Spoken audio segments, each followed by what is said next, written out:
In the previous episode, we transformed Spawn into this welcoming reception area before venturing over to the Zetacraft world and getting my hot air ship from that world and building it right over here, which we then used to create this floating flying transport system that goes all the way to the farming area, which is the first stop on the transportation loop. So as time goes on, I will connect it to some of the other industries, and that way when we have our guests over, they can easily find their way around the world. And even though there's still a bunch of things we can add to this farming area, I think it is time for us to go to the spot I chose for our next industrial area. So let's head on over to the mesa, jump in a little boat, and see if we can make our way up there. And we are here at the edge of the world. Well, not really, just a cliff. So right there behind me, there's a village, but even further back is where we will find the mesa area, and where we need to go is right ahead of us into the ocean. So I'm going to stand right here. I'm going to wait for it to be nighttime. I'm going to sleep, and then we're going to get into this little boat and row out to the new industrial area.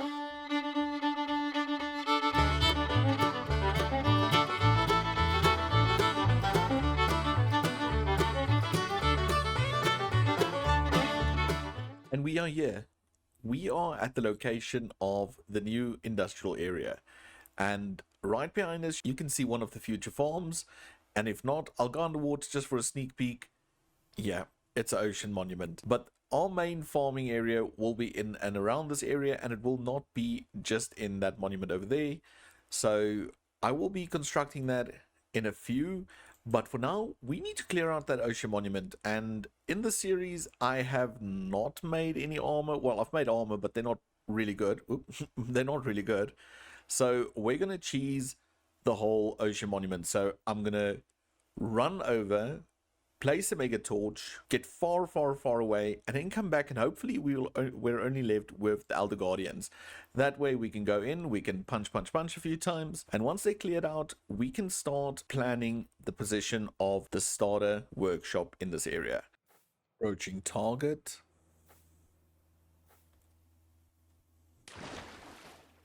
Mega torch. And let's fly out, fly. Okay, let's go back, because I want to place a waystone as well. No! Get out. Oh, we just got zapped by the big guy. Okay, which is fine. Now we need to figure out where we left our boat. This way? Yeah, there we go. Okay, so we placed the waystone. We also placed the mega torch, and I do believe I have milk. Yeah, I've got milk in my backpack still from when we still had the pillager infestation. And now if we just go away far enough and then head back, we should only have the Elder Guardians. So let me test that. I'm just going to do the killing of the Elder Guardians in a little bit of a montage thing, I think, because everyone's seen that 100,000 times. So yeah.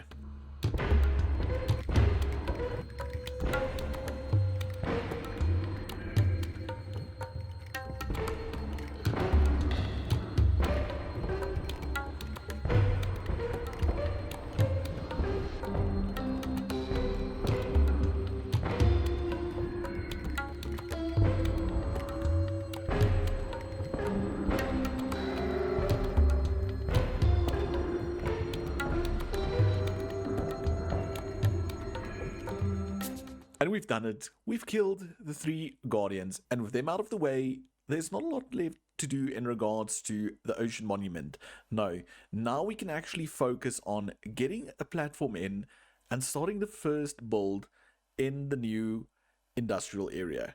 And if you haven't figured it out by now, it's the ocean industrial area, where we will be working on a bunch of farms that all have to do with water in some way.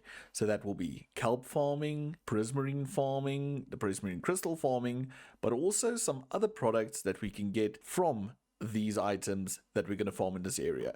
So with that said, I think it's time for us to load up a cannon and just place the platform real quick.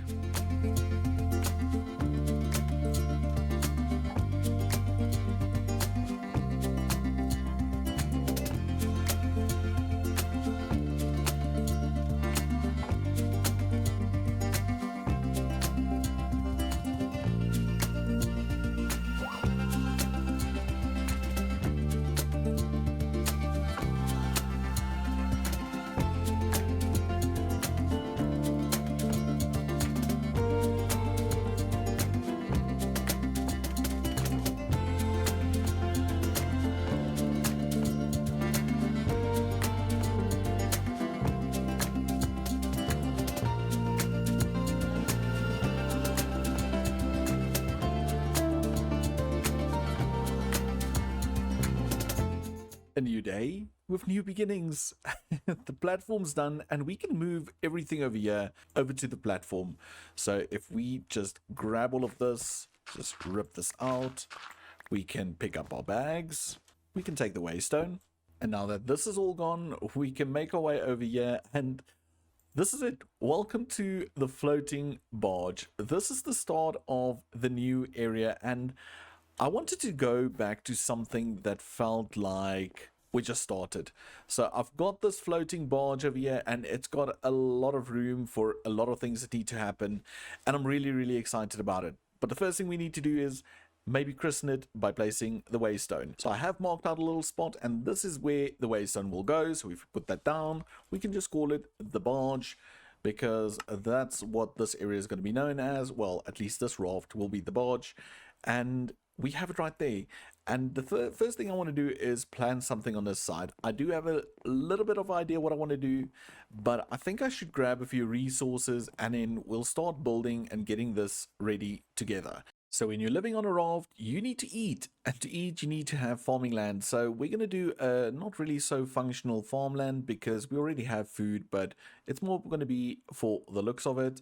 So right over here, I want to start by placing down a composter, a barrel, and then the general idea is that we will have farmland in this area, and I think hydration maybe, yeah.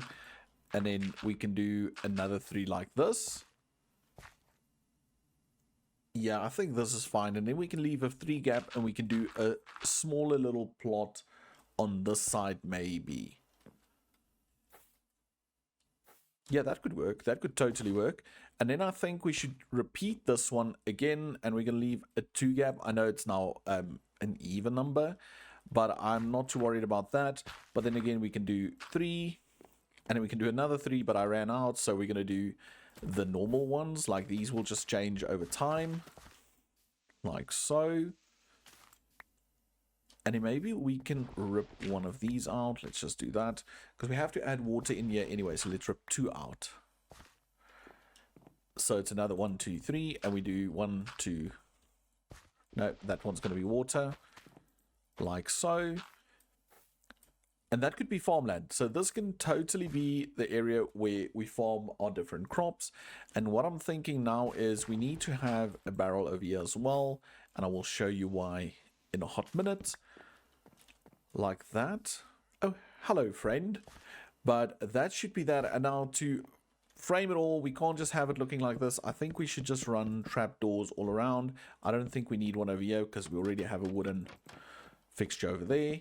And then we can do that. I also think we don't need one over here. Let's just run it for now. Let's just leave it there for now. And I actually think I might actually enclose the compost as well, because then we have all of this as the same material, which I think if you're living on a barge and you've been restoring it over years, it will not be the same. But again, my barge, my rules. So we're going to cover it just because I don't want to see the composter color. So that's the general idea. And then I'm going to do the same on those. Over here, we can add our water, but then what I want to do is I want to add some height because crop plots are always so flat. So I think what we need to do is grab fence posts, and we can do this. And I think we should go up 1, 2, maybe 3, 2, 3. And then from here, we'll just run trap doors. Okay, I guess I can do it from down here. Like so. Yeah, I like that. So let's repeat that over here. Okay, so now that we have these two, what we can do is we can run rope over there. And the reason why we're running rope over here is because a tomato plant in this Farmer's Delight mod, as soon as you plant it here, the bush will grow here, but it will actually grow up the vine, thus giving us some height on these. So again, we're going to do rope like so. Perfect. I do have a hoe, so if we just hoe all of the soil and we plant tomatoes here, they will actually grow and climb up the vine. So maybe we'll see it a little bit later, but for now, let's just add the water and we can just nab some out of the sea because it's absolutely not salty at all. And that should be it for hydrating and all of this. So obviously some of these still need to turn. So what I might do is just plant mushrooms on these to turn these quicker. But these ones will be done. We already see some soil hydrated, so we can just add some other crops. This way we add some greenery to the area and it will look really, really cool. So I know for a fact the next part of this build, I'm really going to get an earful of comments saying that a tree is too heavy for the barge. Well, guess what? It's a Minecraft barge. Nothing's too heavy. So yes, we need wood. So these barges aren't going to repair themselves, and wood, well, you can see there's no wood anywhere to be found unless we go up to the Sky Island. And I had this crazy idea of maybe just adding these little plots where, again, all of this is not for function but just for aesthetics, and we can add these little boxes, I almost want to say, that will just house the trees. And again, like mentioned, it's not really for functionality but rather for aesthetics in this area, which I'm quite excited about, and I think that should be fine. So now we can do 3 trees growing up on those, and again we're just going to run around and we're just going to box these like so, and then we can literally just get trees on. I'm not going to plant any vanilla trees because, like I said, it's all for aesthetics. So we're going to actually schematic cannon some of our existing trees in as soon as we've got all the final detail in. So for now, these boxes will just stay open, and when we do our greenery, that one's wrong, I don't know why I did that, but once everything's in, we'll do the greenery part of it and really make this barge come alive. But now we have wood, we have food. Oh, and look, it's growing. So our tomatoes already climbed up one. Yeah, that is such a neat little feature. So we're going to do tomatoes here, we'll do all the other crops, and then we'll do trees over here. But I think the next thing we need to do is in this area, and for this area we're going to need meat. You can't have veggies or stew without a piece of meat. And I don't know about you lot, but I'll eat fish, but I won't eat fish stew. I wonder, llama stew. Let me think about that. So because the barge isn't big enough, we can't really do pens in this area, because if we do a pen like this and going around, it will literally be 2 blocks wide. So I think we should just settle for, oh, look at them spit at me. I hope they don't kill each other, but we're going to settle for just having them tied up over here. And then how I'm going to change this to make it look like animals are living in here, I'm going to add these framed floor boards, and I'm just going to scatter them all over like so. And then once we're done, we'll just go around and we'll just add some hay bales and leaves to it, just to give it some texture. And I might add a little bit of green as well, or just brown. And that's just what I'm going to do all over. And then once we're ready, I'll bring over the llamas if they're still alive. If not, we will go to the mainland and bring animals over to this area. And there we go, we've got the leaves in. I love how the bushy leaf texture actually translates into these. So instead of them just being square, they do have the leaves off of the side. And then I do think the gap between these are 7. 1, 2, 3, 4, 5, 6, 7. Yeah. 7. So we can go out 3. 1, 2, 3. We'll do 2 cauldrons, and we'll do some food in the middle. I'll maybe even add one to the side, yeah. I'll see. And then we can just fill up the cauldrons because animals need something to drink, and this will be it. And I do think he killed his friend. Did you killed your friend? You killed your friend. That's pretty rude. So let's rip out this, and you should be passive enough now for me to bring you all the way up over here. And now we have a llama. So we have a llama in this area, and I'll get some other animals for this area. But that's the idea for this. So now we've got food in the form of meat. We've got crops growing. We'll have wood in this area. And then on this side, I think we need to do a water tank and maybe just some storage. Yeah, that could work. That could work. Okay, so right in this corner, right over here, I think we go up 3. We've got these. We're using the industrial iron train holes, and they look like water tanks. So we've got water tanks. And you're off to the side. We don't want it to come too far over the edge, but we can use this part for maybe adding a few barrels and stuff like so. So let's do that. Maybe one like that. And we can just add some extras. And now we can start piling on the food crates and all those type of things like so. And this should be perfect. This should be good for our little food storage, and it already brings this whole area to life. And I think it looks great. I really do think it looks great. I think it's going to look even better once we add the trees and the rest of the greenery. But for now, I think this looks really cool. And the thing with the ocean area is it just looks better with shaders on. So let's just check it out with shaders. Yeah, that looks so cool. I know there's still a lot that can happen and it looks a bit full at the moment, but trust me, once all the details in, once all these crops are grown, once we have everything filled and we've got the trees, it's going to look majestic. So with that, I think let me do a little bit more work and I'll bring you right back. So with the farming area up and running, I think it's time we address this side. So the idea is over here, I left 3 little holes, and the reason for these are we need power. We need to create power in this area to power the temporary little workshops or to automate whatever we need to happen. And not just that, just to bring a bit of movement to this area. So my idea was to do maybe 3 windmills in this area that will then just spin, and that will create enough rotational power. And then what I want to do is I want to add a workshop in this area, and I want to add a secondary workshop in this area. And they might be used as workshops, they might be used as storage. I'm not 100% sure what I'm going to do with that, because I'm also not really 100% sure what this area looks like.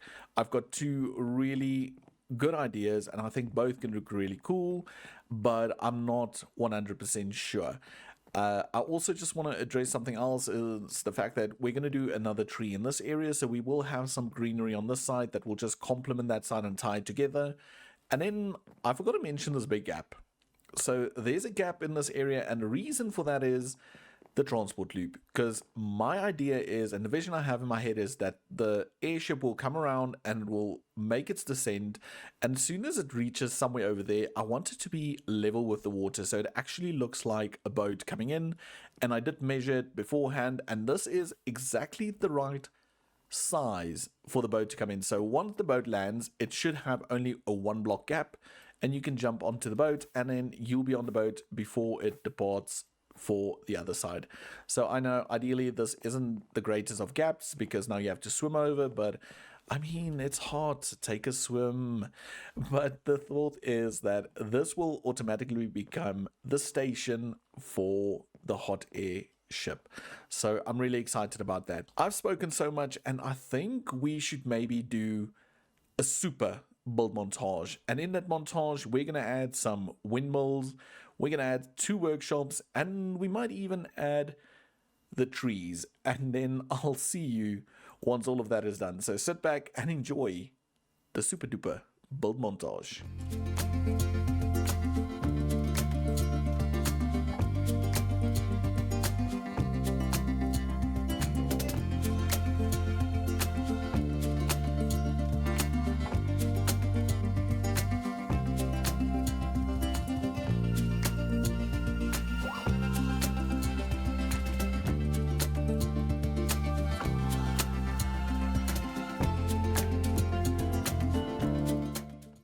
So that build montage was a little bit of a fail.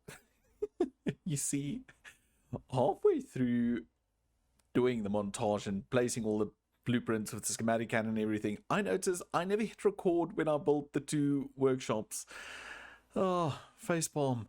But while we're here, I'll just show you. So we've got this area with the trees, and it's already looking so cool. And again, with the shaders on, it's looking epic. We've got that area with the windmills turning in the background, the tree in the center, and these 2 workshops, again, with our super realistic floors, because why can't we have stone floors on the barge? There is still a bunch of things that need to happen, like these filler items need to get placed. I have some decoration that I started placing, and then I stopped the cannon because I noticed I didn't record. So I will have to do that detail. I want to add some barrels and stuff to this area, and just a lot of stuff that I still have to do, because yeah, I still have to do them, but I just couldn't. I was so discouraged when I noticed I didn't hit record on building the 2 workshops. Anyway, so let me do all of those things manually, and then I'll just be back once it's all in place. And we're done. we're done. I just did it all manually because I was really annoyed because I didn't push record. I guess I could have ripped it down and then just reran it, but no. So this is the area. So let's just swim out again. I left at night because I think we need to see what it looks like at night. And yeah, that is such a neat little build. We've got a water tanks in on the corners. We've got boxes standing all over. We've got plants growing. We've got our lanterns in, and I like the fact that the lanterns are more focused towards the center area, and all of these areas remain dark. Our crops are growing nicely. I'll add some more animals, but we've got our llama over here. We've got some barrels and stuff, and my favorite part is the moss. The moss carpet. So this is a data pack that actually makes it hang over the edge. So it just gives it that little bit of detail, so it's not just a flat thing on top of the wall. So it looks really cool, and the best part is on trapdoors it actually shows through, and yeah, that's just super duper. So I added a bunch of moss all over because this thing's been here for quite a while, so we need to have that shown with the moss. And then also we have these water tanks. I just connected them with some create shafts, and over here we've got a second tree. I need to texturize that still. Oopsie. Got some barrels over here, and then we've got these two nice little workshops that I will be using, and I'm not going to place anything in them yet because I don't know what I'm going to need in this area. So as soon as I start building other farms, I will start adding things to these workshops. But yeah, I love it. I even love this little area over here. And if you come down, so if you fall in, we've got these ladders so you can get back out again. And just look at this view. Just look at it. It is, I think, so cool. I need to do an underwater base real soon. But yeah, this is this area, and I think we should just check it out in the daytime as well. So again, just the same little view, but now it's the morning, and it's just amazing. I really love this, and I can see myself building more barges. But again, like I said, I've got two great ideas, and I need you guys to tell me what you think. So the first idea is, and it's the idea that I'm currently leaning towards more, is maybe just let's do this in map mode. Let's go in map mode. So we've got this. If we do this, so we've got this little barge over here, and it's perfectly lined up that the airship will come through this area. So the idea is maybe to extend and add more barges all around this, as much as we need to make the different farms and stuff, and then even maybe do one on top of this build so we can farm the guardians or something. I don't know about that barge yet, but I know a bunch of barges, and they're just connected with little bridges hanging, so it's almost like a floating village. The other thing is that we can maybe use this as the surface, and it's only a front, and then at the bottom there's a big cave down here that will go down quickly. So there's this cave over here where the barge is all the way up there, and that we maybe drain this and turn this into some form of factory. So it will just be one big open space, and we can add contraptions and stuff in here, or at least some way of controlling the contraptions that we do on the outside. I do, however, think that I like the idea of building the barges more, and then we can have, oh, we fell down. We can have like the farms on the surface underneath each of the barges, and we can make some form of futuristic, yet what is this? Is this like a puffer fish? Oh, I think it's a blobfish. I don't know. Distracted again. But then we can do some form. I'm gonna fall again, so let's do that. So we'll have, like, say, a barge, and for example this one has a hole in the middle, and then underneath that we can go down and we'll farm, say, for example, kelp or whatever. So that's the thing. I need to just find out what you guys, yes, it's a blob. I've got a blob in my hand. What you guys think of the whole idea? Do you think it will look cool? There's another blob.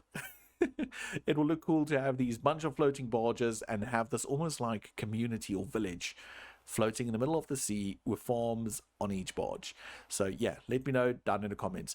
But sadly, it will also be the end of this episode. I know there's not a lot of create stuff happening except from the schematic cannon, but we've really ran out of time. This video took a little bit longer than I wanted it to take, but it was a building episode, and I promise next episode we will have more create things happening. So thanks for watching, and remember, like, subscribe, and I'll see you all in the next episode. Bye for now.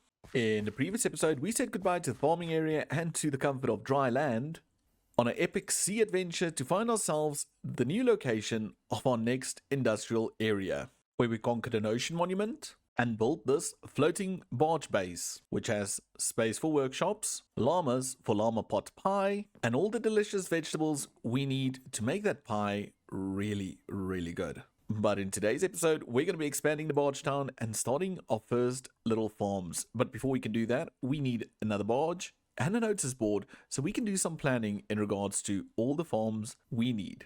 So instead of building a bulletin board just on one of the barges, I was thinking maybe we can utilize one of these little buildings that we built in the previous episode. And I was thinking this one for the boat, the actual ship that comes from spawn will come over and dock over here. And then people can get off, they can go up. And this can be like the little welcome tourist center type thing. So the idea is that I might add a little desk, do a bit of decoration, but this back wall can work perfect for the board that will show the different projects. And for us, it will be the projects, but for the tourists, it will just be a board with all the activities in the area. So the first one in the area, we're going to plonk a sign down here and we're going to say Guardian Farm. And this farm will give us free items. So if we do it like this, we'll get prismarine crystals. We'll get prismarine shard, and we'll get raw cod. Those are the three items we will be getting from the Guardian farm, and in turn, we will be using those to create prismarine bricks, prismarine, and sea lanterns. The raw cod we will use, but not for this farm, so this will be farm number 1, and this will be the primary reason why we're in the ocean, but we will not be building this farm first. No. And the second farm we're going to do is right over here. We're going to say quartz and glowstone, and let's just add a little arrow for it pointing this way so I know quartz and glowstone in an ocean-based industrial farm. You see, with this Guardian farm we will be getting a bunch of prismarine crystals, and if we were to crush these prismarine crystals we will get these two items. So indirectly, by having a Guardian farm, we can get prismarine crystals and we can send that through a process that gives us these two items. So that way we're automating nether quartz and glowstone, which again, I know it's not the traditional way of doing it for Create, but it's a fun way and I'm quite excited about getting this farm up and running as well. I also want to use this farm and create a food shack. So we don't need any more food for us because we have the whole cooking area in the farming area, but we might as well turn the raw cod into cooked cod, and that way we have fish as well, and we can do maybe a little fun build where we sell the fish or whatever. How I'm going to do this, I'm not really sure. We can just go for cooked cod from the get-go, or we can process the raw cod via the Farmers Delight mod, and we can get bone meal as well, which might help with another project in this area, but for now, let's not get into too much detail. I would then like to add a pickle farm to the area, and the pickle farm itself will then be used to create sea pickles, but then again, the sea pickles can be crushed, and that will give us lime dye and some normal green dye. This little process, this little part down here might also only be an add-on because we already have dyes and I don't use those two colors too often. So this could be a phase 2 to the farm up there, but this is a possibility that we might be able to do as well. And then last farm on this area is the whole kelp farm, and a kelp farm will have 3 steps. We'll have the actual kelp farm, we will have the dried kelp production line, and we will be storing both of those, and then after that we will even have the dried kelp being turned into mechanical belts. So I think these might be the major farms in this area. I might add 1 or 2 more, I might not do certain parts, but this should serve as quite a nice little place to see all the farms and to tick them off, maybe dye the signs a different color once we complete any of these farms. And I will decorate this area to make it look a bit more like a tourist hotspot real soon. So I literally just turned off the previous recording I did of me talking about the whole tourist shop, and I noticed this and all of these blocks drifting in the water, and I'm not sure if there's maybe a particular mob in the Alex's Modpack that can actually destroy stuff. I mean, I don't know. I did do a little sneaky peek underwater using shaders because it clears up the water, but there's absolutely nothing in the area. So this is a little bit alarming, and now I'm worried that I'm going to have to spend more time repairing this place than actually expanding. So I'm going to repair this, and while I do that, let's do a really quick build montage of just us placing another barge using the schematic cannon.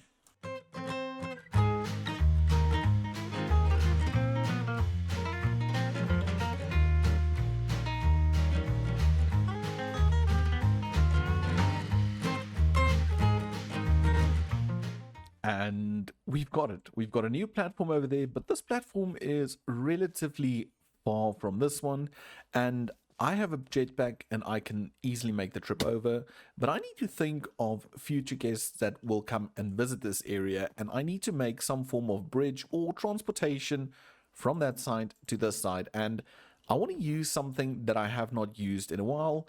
And before we can do that, I need to rip out these two piles and we will replace them. And I need to do a few bits down below. So, okay, this area has been cleaned up. And what I've done is I've just went down here. I cleared out the water in here because we're going to use this to hide our power supply. But if we head on up over and over to this side, then we're going to take our weighted ejector and tell it that we want to... No, take two. We're going to tell it we want to come and land on this spot over here, and we wanted to shoot us all the way from over here. So that should be it for the weighted ejector. So now we have one going from this side to this side, and now we just quickly need to repeat what we have over there, over here. So I'm going to clear out this area while the sun sets, and as the sun rises, we'll continue on this little contraption. So okay, I added the little stone border, and I added a little bit up here, and the reason for that is if I place down the water, it will just go down in a single column, and it will not spill all over. And then also I switched this over to 128 RPM, so if we do this, this should run and it should go. And if we go up here, we can just place down one of these bad boys. And if we just go up like this and do that, it's primed. It's already primed because I did test it. I had to make sure because something... Okay. I didn't test it. I built the whole thing, did the whole recording, only to find out that I paused the recording. So I had to rip it out and do it again because I'm an idiot. So that's why it's already primed, and if we hop on over, we can see it works, and we can also see that it really goes back quite fast. So I do believe 128 RPM, whoops, is fast enough. Let's see. Yes, it's primed already, so I think that will do. And now all we need to do is take that whole contraption, repeat it in here, and then we have a way of going to and from these two barges, which I think is a fun little way to do this. So let me get this one built. And now we have this one on this side primed as well, so we can easily go from the one side to the other side, which I think is quite a neat little way of traveling in this area. And I might add a few more all over. And all I want to do now is I just want to put down moss over there, and we'll add some more moss, but it just hides that little block, and it even hides it on the side, thus making it all look pretty neat in general. So I do think that this is a win for this area, and it's quite a fun little way. But I also want to bring you over to this side because I did this off camera. I was just in a building mood, and I added this little kiosk, I almost want to say. So we've got this little kiosk, and it looks like all the activities you can do in the area, but generally it's just the bulletin board for everything we need to do in the farm.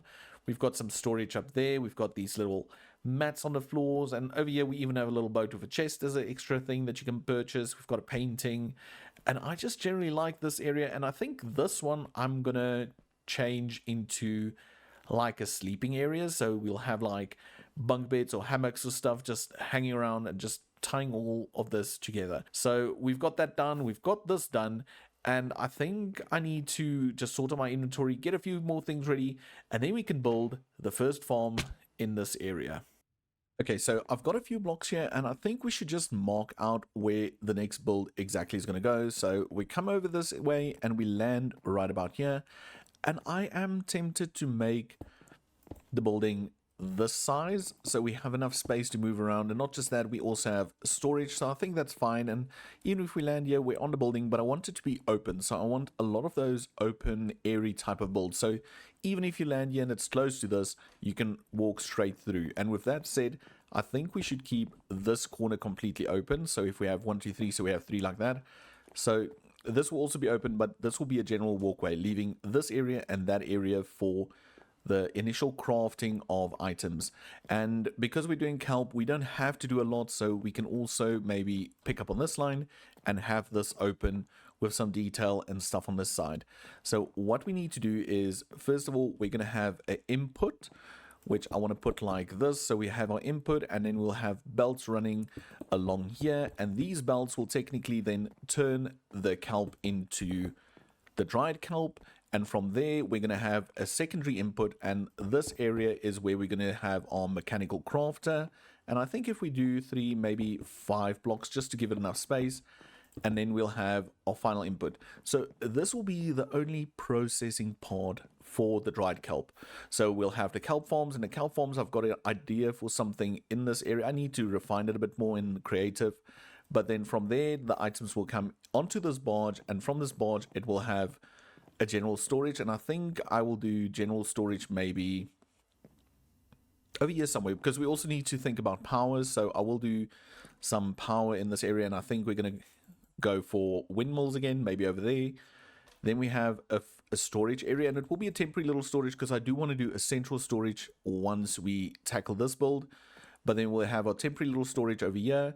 So, and then from the temporary storage, we can take items into this processing area where we cook the kelp into dried kelp, and the dried kelp into belts. And then we'll have the 3 storage drawers for the different types of kelp. So we'll have kelp, dried kelp, and belts. And like I mentioned, that will be temporary. So what I think is we need to gather all the items to build these things, and then, yeah, just get building. So I've got some resources, and I think we need to start planning this with the actual parts in place. So like mentioned, we've got the input over here, and we're just going to put this down there. So we will have a chest, but this will be a drawer slave. I'm kind of into now, after I mentioned we'll do the storage area over here, I'm not sure, because I don't really like the whole, do I have them? Yeah, I don't really like this texture. I don't like it. I don't want to use it. So what I'm thinking is maybe instead of those, have the actual storage right in here. So we'll have the 3 different phases of this production line set up like this. So then you can come in, you can grab kelp if you need kelp, you can have dried kelp if you need dried kelp, and you can grab belts if you need belts, which I think will be a better solution, and it will just look a little bit better. And with that said, I think we need to maybe move this over one like so, and then we can rip this out. So we'll have the storage in this general area, and that should work perfectly. A second thing is I'm going to move, I just ripped this out, but I'm going to move it all back one, so it's actually flushed against the back wall. And the reason for that being, we are going to use campfires to cook the kelp, and we can put them overhead. So we don't have to have space at the back for the campfires to blow forward, and that way we also won't need a little safety rail in place either. So I think that will do. And then from here, we can rip all of this out. We can do our belts going from there to there, and this will be the actual cooking area. So this is where we will be using the campfires to cook up everything, and the campfires will go on this level over here. And then on this side, I don't know if we can pull from this into the mechanical crafter. So I think we're going to need at least 2 belts like so. That will leave us 3 like that, and then we can do our mechanical crafters like so.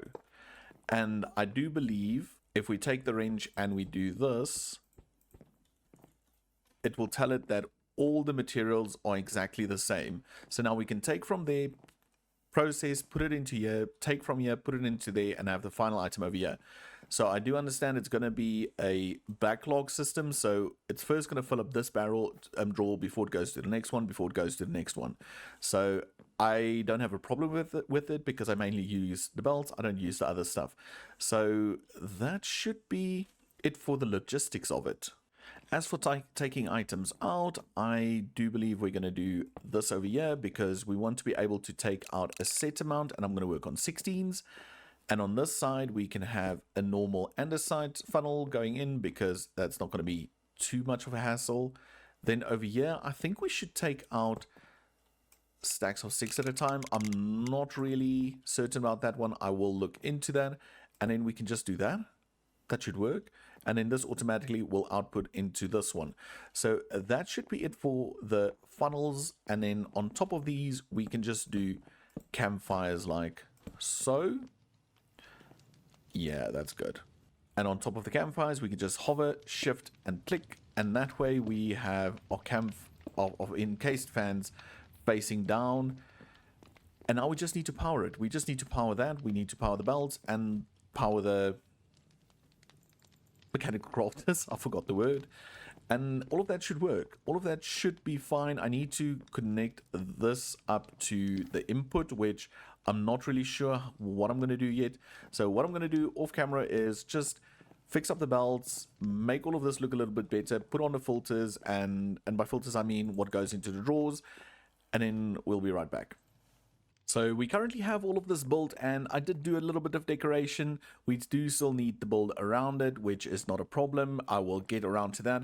But I thought before I do that, maybe we should look at the farm itself. And over here you can see I do have a threshold switch and all of the necessary redstone links that I'm going to have to use on the farm itself. And I was thinking that this should be the input. So items are going to fall on here, and that's going to go into the system. And again, I'm thinking we started using those. So why not use them over here as well? Because for this farm, I was thinking that let's just go in down here. I don't know if it's going to show. It's pretty dark. Come on, light up. But anyway, it's deep. You can see it's pretty deep. The kelp is only down there. So my idea is to maybe do a farm that is floating somehow in this area. And I say somehow, but I already know what it's going to look like because I've been designing it in creative and I am so excited. So I think we should just jump right into it. So sit back and enjoy as we do a super montage of the farm being built.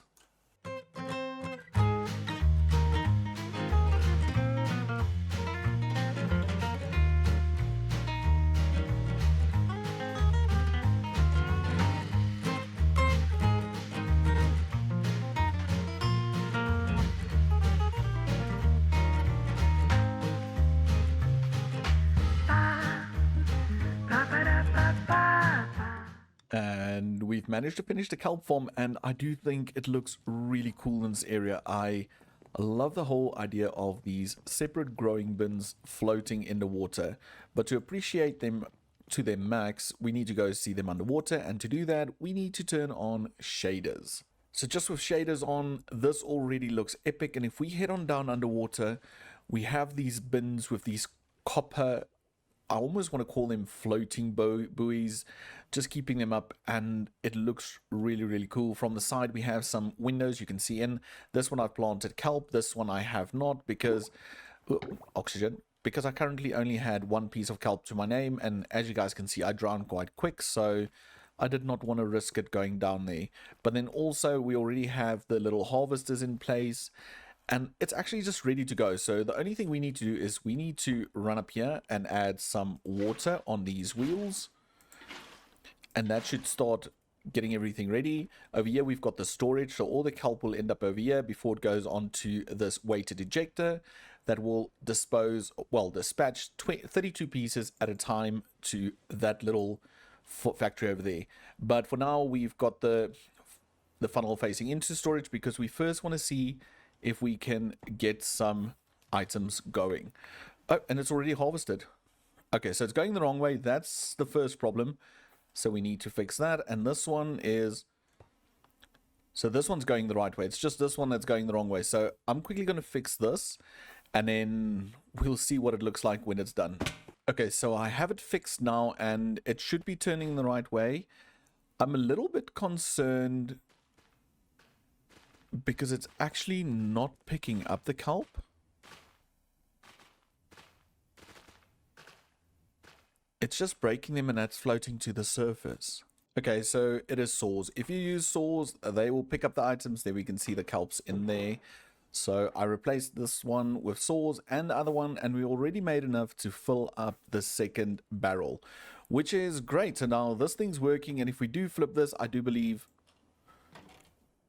items will go flying, which is perfect. And we can actually keep them over here, because then they'll just start to stack up over here, because this is not hooked up yet, because I still need to do power and the build over this area as well.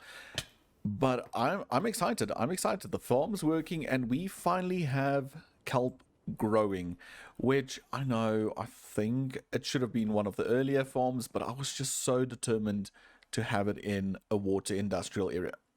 So this is cool. Okay, now I'm excited. So I'm going to get a few things ready and see if I can build the build. I don't know if I'm going to do it in another montage or if I'm just going to bring you guys back as I build it, but I'll see you when I get back.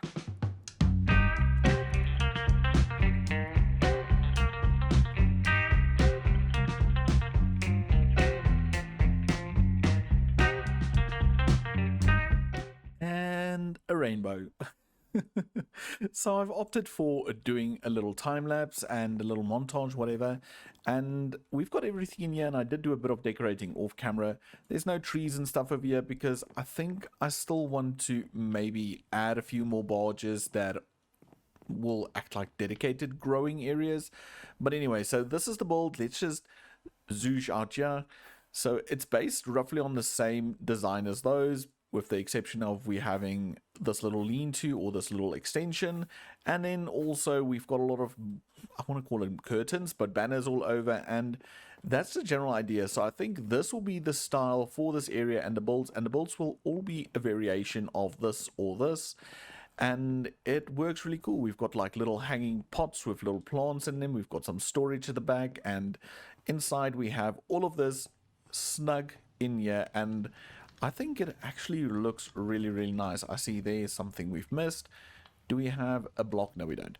Okay, but it's fine. So I have not tested this, so maybe if we flick this, let's see. That goes. This goes. We can't really see with all the particles. Okay, it turns into cooked kelp really, really quick. So I wonder if we can increase this maybe, just like slightly, like to 20. And then that goes in there. Okay, so this one is not connected. Why are you not connected? Oh, we don't have a cog there. Okay, that's my fault, baby cog. And then we can just do this over there. Casing. And we're making belts. Okay, so, and the 20 seems to work perfectly. It turns right about there. I can maybe increase it a little bit more. I don't know if it's wise. Let's do 22. But yeah, it's working. It's totally working. That's still one of the 20s. Yeah, it seems like 22 is also a good number. Okay, cool. So we're going to keep it on 22. We've already got 243. The only downside is it only gives you 1 belt per 6 dried kelp. But yeah, this is really cool. I really like the build. I really like the addition. And I like the way we're transporting stuff. I like how that part of the farms come together and how we send items from there to over here. I really do like it. I know this is, again, most probably not the most efficient, but I just like these type of builds. I just like having contraptions that function, and I know they'll never grow all the way to the top of the bin, but it beats it being a shallow little design. But anyway, I do think all of this looks really, really awesome. And I'm eager to get some more trees and stuff in here. Maybe get some reinforced barges with some bigger trees and everything. And then later on having the airship fly through here and park over there, or land, not park, I don't know. But yeah, this is such a cool build.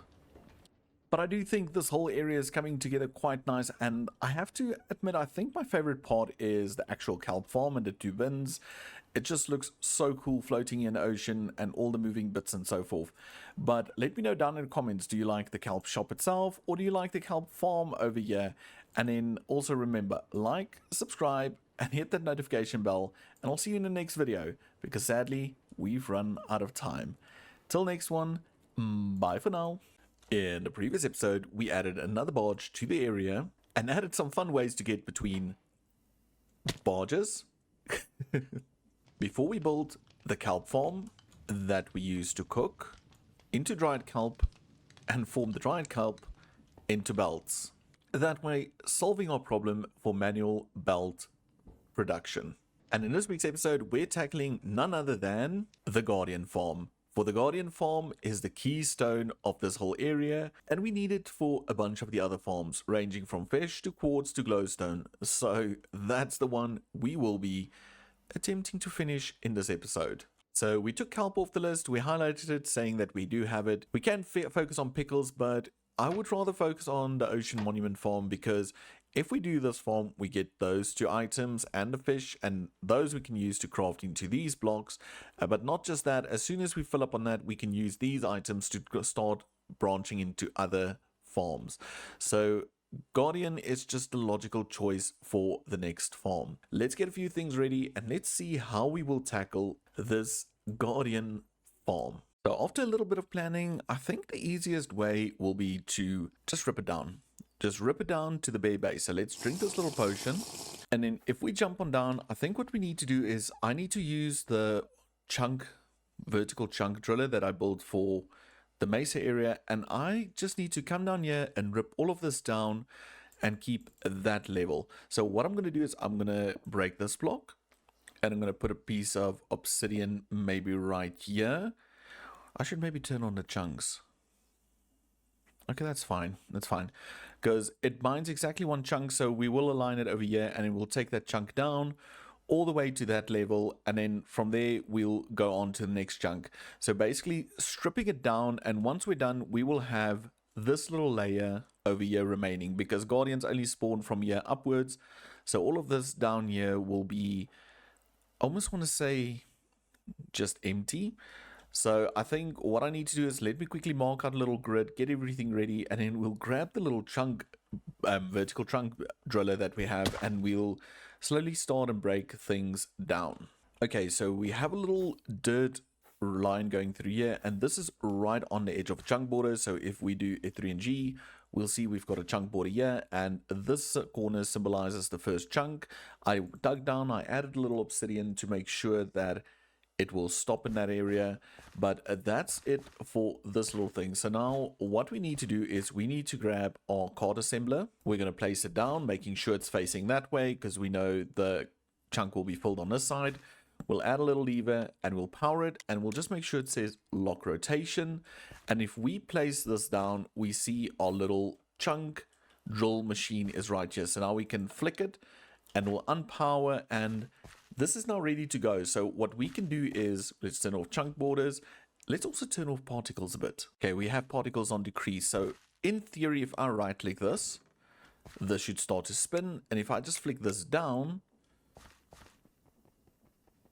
it should go down. And we can hear things breaking. Things will be going into this machine. It's got so much terracotta in it still. Okay, I might have to empty that storage, but this will go down, and it will go down relatively fast. And once it reaches the obsidian, it will go slower. And when that happens, we'll just reverse the direction. And just like this, we mine down all the way to this area. And now we just need to do all the remaining chunks. So it's going to be hard doing this as a time lapse. So I'm just going to do them, and I'll bring you back once we've leveled this entire build.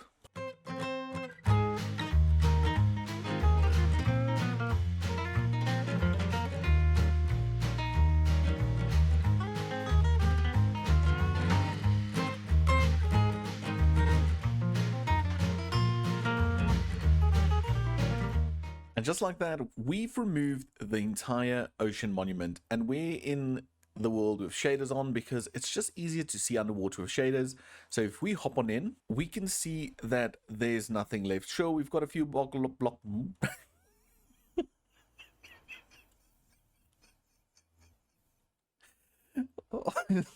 that was like a sound a Minecraft turkey would make, I guess. But anyway, as you can see, there are a few blocks of obsidian underwater, and let's just quickly breathe.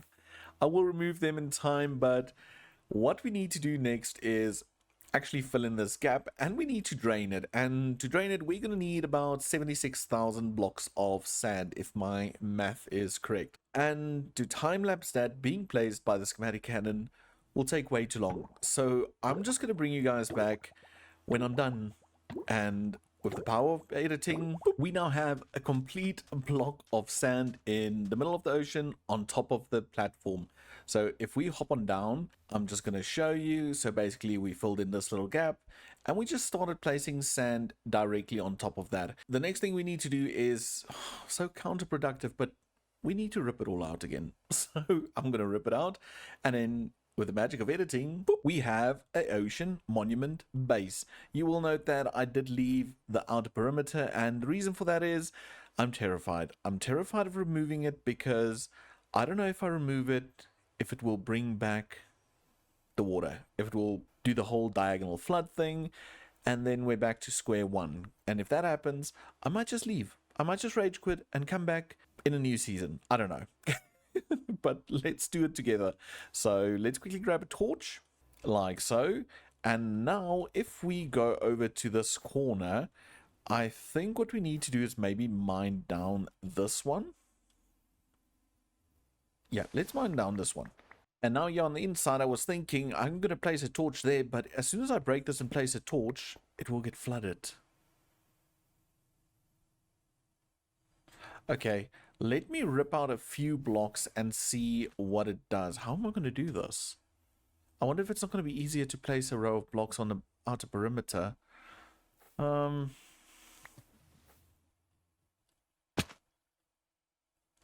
Yeah, you know what? Let me quickly think about this as I conduct my interview, yeah?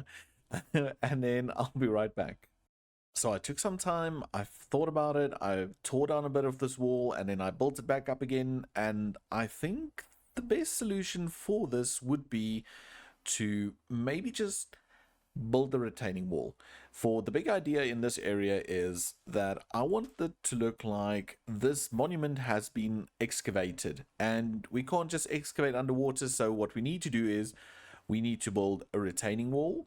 And the water got pumped out, and now the people are, I don't know, excavating the monument. So what I did is I took a schematic of the entire monument on top, and what we're going to do is we're going to build our retaining wall up, build the ledges, build everything, and then we will add parts of the monument back, all ruined and being excavated. And amongst those ruins, we will build the Guardian farm. So with that said, I'm going to gather all the resources on the list, this list right here, and then I'm going to see to doing bits of it as a time lapse because it is a relatively big build and I don't want to put in the whole build as it will take a long time to build. So sit back and enjoy as we do a little build montage.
And we finished the excavation site, and I think it came together. I love the whole design.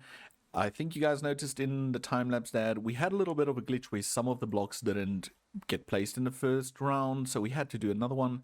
But it's okay, it turned out so cool, and I think it looks really nice. I am, however, going to add piles of sand and stuff in here once we start decorating it, just to show that it's an excavated site. And over there, I need to warn you, it's rainy season, so you might hear some faint rain in the background. And while it rains, I do the technical bits that I can't really be bothered to record, like get power. So we built the windmills up there off camera, and we just brought the power all the way down that column over to the farm. And now it's ready to actually just build the farm. So I'm going to grab a few resources, and then I'll bring you back and we build the farm together. So first things first, the killing floor. Over here, I've got the center point of the farm, and then we went out from the center, 5 on each direction. And you will know, if you've been playing Minecraft for a while now, ocean monuments are an even number. So this is really getting on my nerve because I like building in odd numbers. But anyway, so we have the 2 center blocks, 5 on each side, so it makes it a 12 by 12. And then we're going to go up 3 blocks. So it's 2, 3 blocks, and then we'll have our drills right on this level, not facing down though. So let's rip this out. Boop, like that. And then before we do everything in drills, I'm just going to run a single line to right about here and all the way to the other side. And for now, I'm first going to, I'm first going to just test it with alternating lines of drills and just slabs. So for example, it will look something like this, and this will just run all the way to the edge again, and the same on the other side.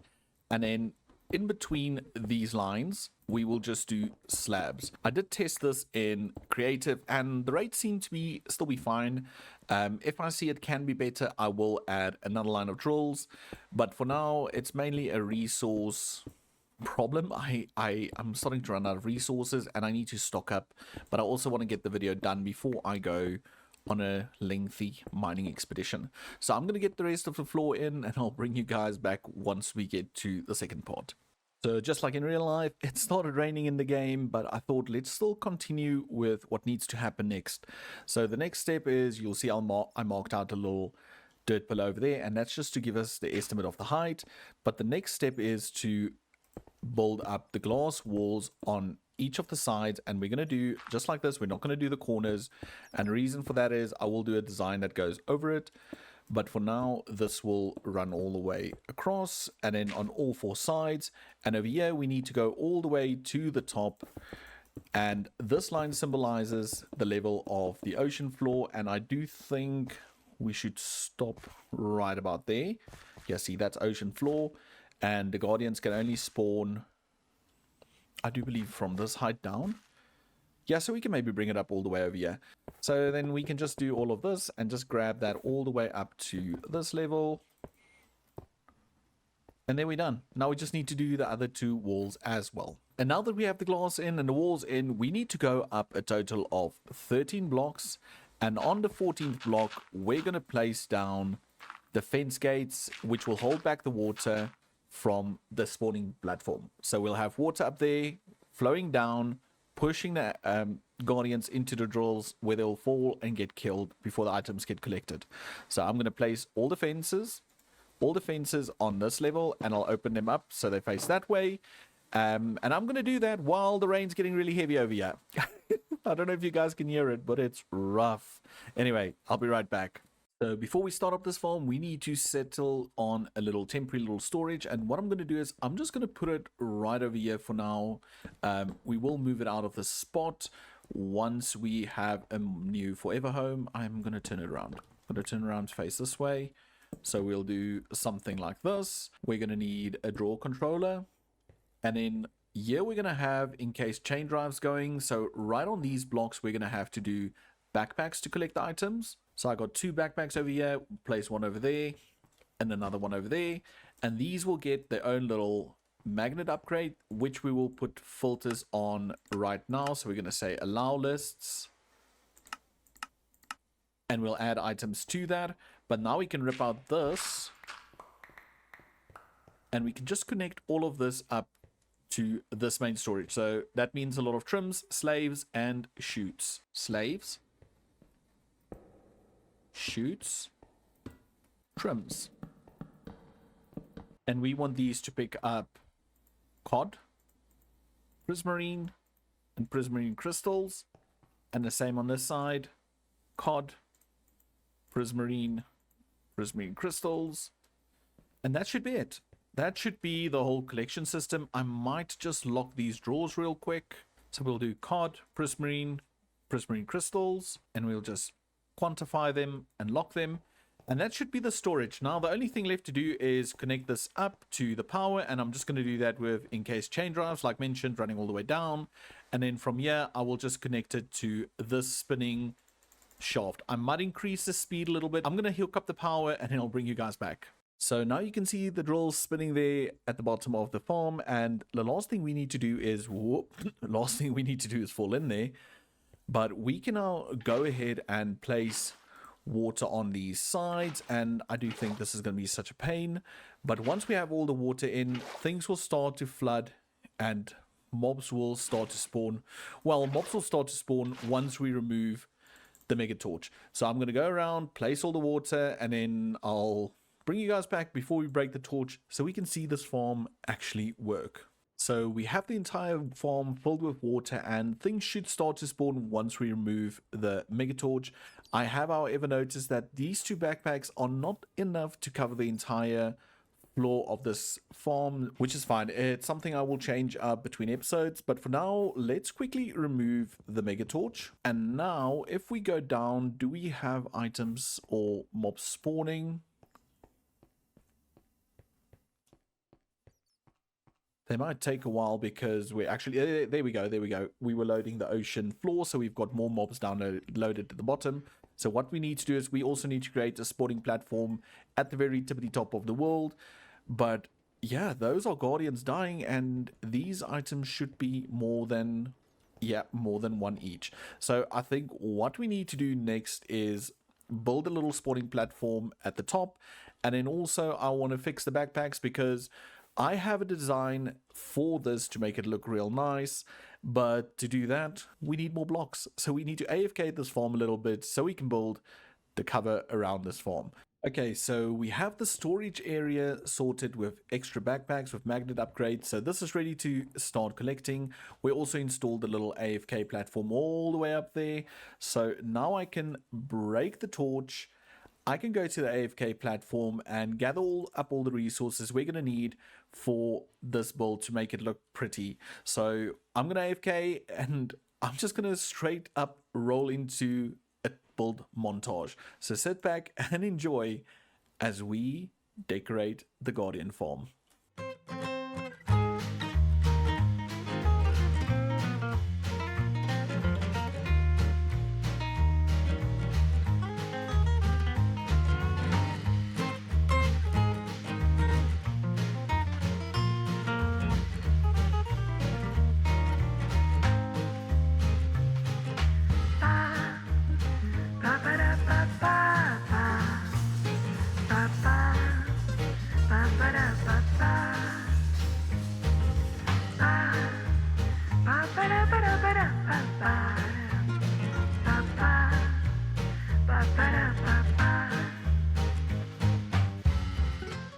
So we're up here at the AFK platform, and just look how cool that island looks. But anyway, even from all the way up here, this build looks so cool in the world. So if we head on down to the Guardian farm, we can see what it looks like up close, and it will be a bit noisy with the Guardians falling. But yeah, a lot of them are spawning now because Guardian farms actually spawn a lot better when it has a roof over. So now that we have a roof, we've got mobs spawning, and it's insane. The noise is insane, and this area is not done by any means. I want to add some trees. I want to add a few more things. I want to decorate the base and add other parts of the monument lying and scattered around, some sand maybe and stuff like that. And this area over here, I actually even maybe want to do an elevator that will take you down to this floor. And if we head on through, where will be the easiest? Maybe right over here. Just want to make sure there's nothing in here because we don't have mega torch. you can see we've got quite a lot of items already. We've got raw cod, we've got the prismarine shards and the prismarine crystals, and everything, yeah, should be making its way into the system. So this farm is really working really well, and I will move the storage later on, but I think for now I am going to place down a mega torch again. Do we still have our block of dirt? We don't. I'm just going to place it over here just to stop mob spawnings for now, so we can just talk, and yeah, peaceful. So the other thing I want to talk about in general is just mob spawning in this area, because all the other industrial areas we've got a mega torch which eliminates the threat of mob spawning, but in this area we can't have it if this farm has to run. So what I'm thinking is a mega torch works in a set amount of chunks, so I might calculate exactly where they need to be placed in the world to miss this entire center area. So I might go place a torch far off into that distance, there, and there, and just ensure that its spawning sphere or prevention sphere, that's a proper word, stops right before the guardian farm. That way we can eliminate mob spawns in this area, but we can still have the guardian farm running without any problems. This area is also by no means completed. I might add some more windmills, and I really want to add some trees in some of these plants as well. But I've currently ran out of time, and I would rather get this video out with a functioning guardian farm, and then in the next episode we can add some greenery to this area, or even between episodes. So you might come back to this area completely spruced up with different tree types, some more decoration, and then we'll take it from there. So I would like to say thank you for watching, and do remember, like, subscribe, and I'll see you all in the next episode. And down in the comments, let me know what you think of the Guardian farm. Till next time, bye for now. In the previous episode, we took a dive into the water where we proceeded to build this really big retaining wall around our ocean monument. We then went ahead, drained all the water before we started construction on this massive guardian farm, which gives us prismarine crystals and prismarine shards that we can use to make all the prismarine blocks we need. And even though this monument looks impressive, we lack a lot of detail at the bottom. So in this episode, we will be filling this area with some ruins, and we will also be adding a factory into those ruins that will automate the production of all the different prismarine blocks, ranging from prismarine to dark prismarine. So the general idea for this area is to not just cover it with sand and make it look like a beach, because it's kind of impossible, because right below this we actually have the monument on its original pillars. Don't mind the power. And what I was thinking is, instead of covering in a beach and doing stuff like that, I'm gonna recreate parts of the ruins in this area around it and have like little piles of sand, maybe some vines and stuff growing from it, and in those old pieces of the original monument we can use for farms. And the first one we're going to do is the farm that will create all the basic blocks that we can make from the guardian drops. So with that said, let's do a little bit of building. So I took a look at one of the existing monuments, and I did a little bit of planning, and if we come out, I think it's a total of 9 from this wall and this wall, it'll bring us to this position right over here. And if my math is right, we can do a little draw slave right over here, and we can have our little mechanical crafters in a grid like this. Now it's very important to note that for all the different prismarine blocks, you're going to need a 9x9 or a 3x3 for the dark prismarine, a 3x3 for the normal prismarine, a 3x3 mechanical crafting grid for the sea lanterns, and then a 2x2 for the normal prismarine blocks itself. And we're not going to craft the different variants like stairs and stuff like that. Instead, we'll have like a separate storage where we can store it, but we're just going to craft the main blocks. So that said, this is one of the crafters, and then from here we're just going to run spruce trims. We're going to leave one open, and we're going to do this again and do another draw slave, and then we can recreate this whole pattern again, and we're going to do it one more time like so. And then from here, I think it's important that we do 3, and then we do one block open, and then we do the other set of crafters in this area like this. So that's basically it. These just need to get built up to the same height, but I think that's the perfect location for this little automated factory. The next thing we need to do is just change up these little mechanical crafters a bit. And what I mean by that is, for example, we've got Prismarine. If we open our inventory, we push R on Prismarine, we see this is a recipe. So it requires 4 of the same items to craft 1 block. And what we're going to do is, currently this is set up so in such a way that we have to send that item into every one of these blocks. But if we just remove these, then automatically we can have one funnel feeding into this block and it will fill in the whole grid. So now you can see all the lines are gone, so it means all of these materials are the same. So if we look at the next one, let's say the Prismarine block, again, all of the same blocks. So we're going to head back here.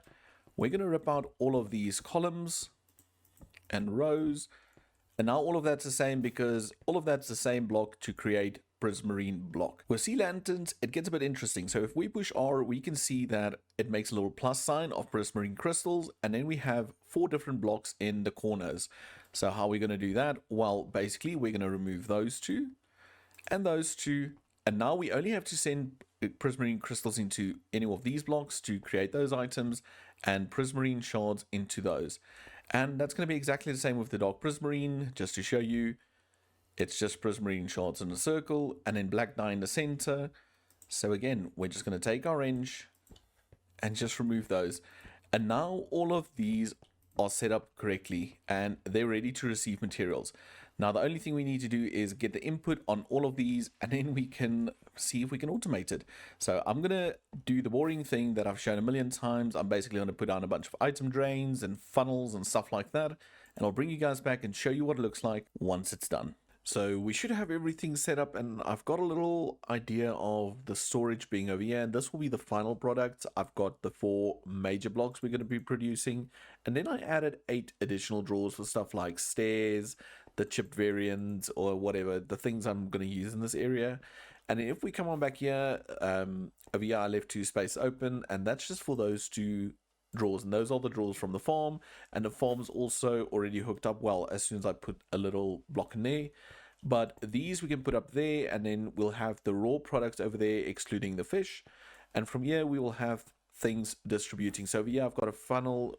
It is a funnel, yeah, brass funnel set to give out 4 Prismarine shards, and they will go into these 4, and I did it with all of these as well. So in theory, if we place down the first crate right over here and we place down the second one,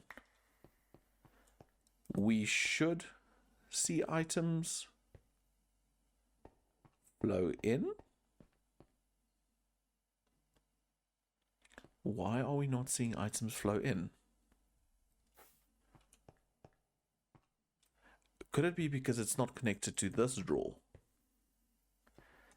Let's just see. Let's just see if we do this. If we add another trim over there, and we do this. Oh, there we see items. Okay, so we just saw all the items flow in, and now we can see what I mentioned earlier. So we connected those, so all of those are the same. All of those, that pattern, and those. And now if we give this power, it should start crafting these items, and it's going to craft 1 drawer of each before it just starts to stockpile it.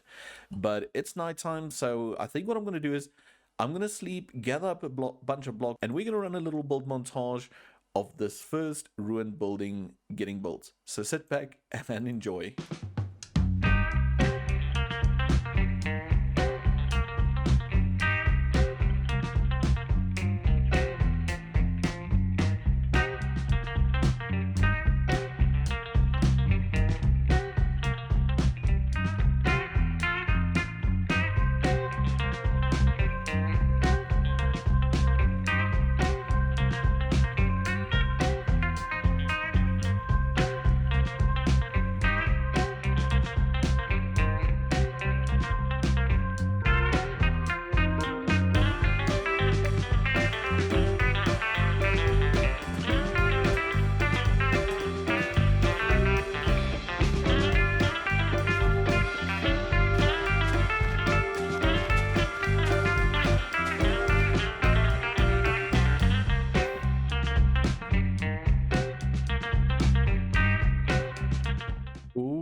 and just like that, we've got this little ruined factory, and naturally we have to look at it with shaders on, and it just looks so cool. Like if we turn around, we've got this whole area, we've got the little storage over here, we can walk up and we have the different crafters. I hit the little draw control over here. Someone did mention that they've already used a frame draw mod on this, so I might add it. I might just wait for next season or something. And then over here we've got the smaller crafting one, and the one thing we do need is another draw for black dye, so I might add it over there. I think it's going to look weird on the side here, or I might add it over here. I don't know. So we'll do black dye because we need black dye for the dark prismarine. But if we run it over this side, we've got some more over here. We've got some more structures, and we've got little piles of sand. We've got these little broken up ruins. And if we fly up, you can see it's actually the shape of the old monument. It's just been cut out and pieces taken and everything. And I think it looks really cool. But now what we do need to do is we need to add some power to this area, and that's what we're going to do next. So I've got the materials in my hotbar, so let's turn off the shaders and let's get to work. Also, note that little achievement at the top right. I don't know if there was an update or something, but it's been giving me updates the whole day or since I logged in today, and it's been really weird. So not sure what's going on there, but oh well, we're achieving again. So like any of the other farms that we do, it doesn't need to be super fast or super effective. It just needs to work and over time gather and create blocks. And what I was thinking when I flew up over here is we've got this ideal little spot over here where we can do maybe water wheels, and then we've got another spot over here that I might just enlarge a little bit also for water wheels. So what I'm going to do first of all is just mark out the space. We know the big water wheels is 5, so it's 1 2 3 4 and 5 over here. I might actually lower it down. Let's just make sure it is 5. Yeah, it's 5. So maybe we rip out 2 more blocks like this, and then I'll fix it up, make it look a bit better, and then we can like move this to here. Yeah, I do like that. And then we need to think about the water falling. So the water basically needs to fall over here, I think. Like so. And then that will turn and create power. So let's rip that out. And let's add a second wheel over here. Yeah, I might change that one out a bit. And let's just see the other side, maybe this one. Yeah, I'll replace the glowberries. And then what I've thought of doing is right over here, we can maybe do, because this is where the water has to go out, so we can maybe do something like this. Like so. And I think I should do something like that, and then we can do this, and now we can put the water in here, and the water will actually fall out into that area, and we can rip out these blocks. It's not going to have any effect, but now it actually looks like we're taking the water coming in from the ocean. It's going to fall all the way down onto these. You know what, I'm going to extend it so it actually falls over here. And then it falls... See, there's another achievement. That's weird. So it actually falls into this area over here. Yeah, I think so. So let's quickly see... Yeah, because that just looks a little bit flimsy up there. Okay, I'm going to quickly extend that, get everything ready, and we'll place the water. Okay, so we've got that a little bit extended, and I will add a bit more support to it, but I think that looks fine. So if we were to waterlog this one, and waterlog this one, see, there we have the notification for rotational power as well. But yeah, I like that. I like that better than it falling too close. Yeah, that looks cool. So I'm just going to now quickly fix up this, give it a bit of support, and then we can take power from here. And then basically that power is going to run all the way from over here. And I think we'll power maybe the first 2 constructors, assemblers, this one and this one, using that. And then these 2 over here, the baby one over here and this one, I want to do using another water wheel like that I mentioned, coming out right over here. So that's what I'm going to do. I'm quickly going to set up another one of those water wheels, and then I'll bring you back once it's all ready and we can connect the mechanical crafters. So I thought I'll bring you guys back. We've got the 2 pipes in, and I went ahead and put them in at different levels and turned a few things around and everything. And I have to say, I kind of like this a lot. I like the idea of water being used from the wall into this and then just pouring back into the ocean. We've got our wheels turning, and over here we've got our shafts all connected up with the gearboxes and everything ready to go into the manufacturers. I also installed little, oh, that was a wall and everything. I also installed the rotational speed controller, and we've got that going. The only hiccup I did find is this one is powered, but this one's not powered, so we're gonna have to do something like this and then just hide it like this, which I think is fine. It doesn't bother me too much. This one's fine. We had to build up this corner a little bit, so you can see some of it still over here, and we'll just go ahead and add a bunch of blocks in there as well, just to make it a bit more worn and everything. And now the same with this one. This one gets its power from this side over here. We've got that pouring down, and again, rotational speed controller. We've got it all connected. We just need to connect it there. But I think before we do that, let's quickly place down the drawer with all the black dye in it, and then we can connect the power together and see this machine produce a few items. Okay, so we've got the drawer with all the black dye. We're going to place it down.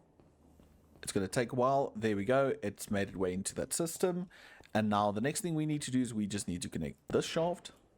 Okay, it's stalled. So 32 speed is not enough for these little crafters. This one is working, so that's fine. So that can go to 32 speed. And we should see these 2 items being produced. And that goes directly into a drawer slave, and there we go. We've got those being made. So this, I might just have to change the speed down a bit. Let's say 24. Yeah, 24 works.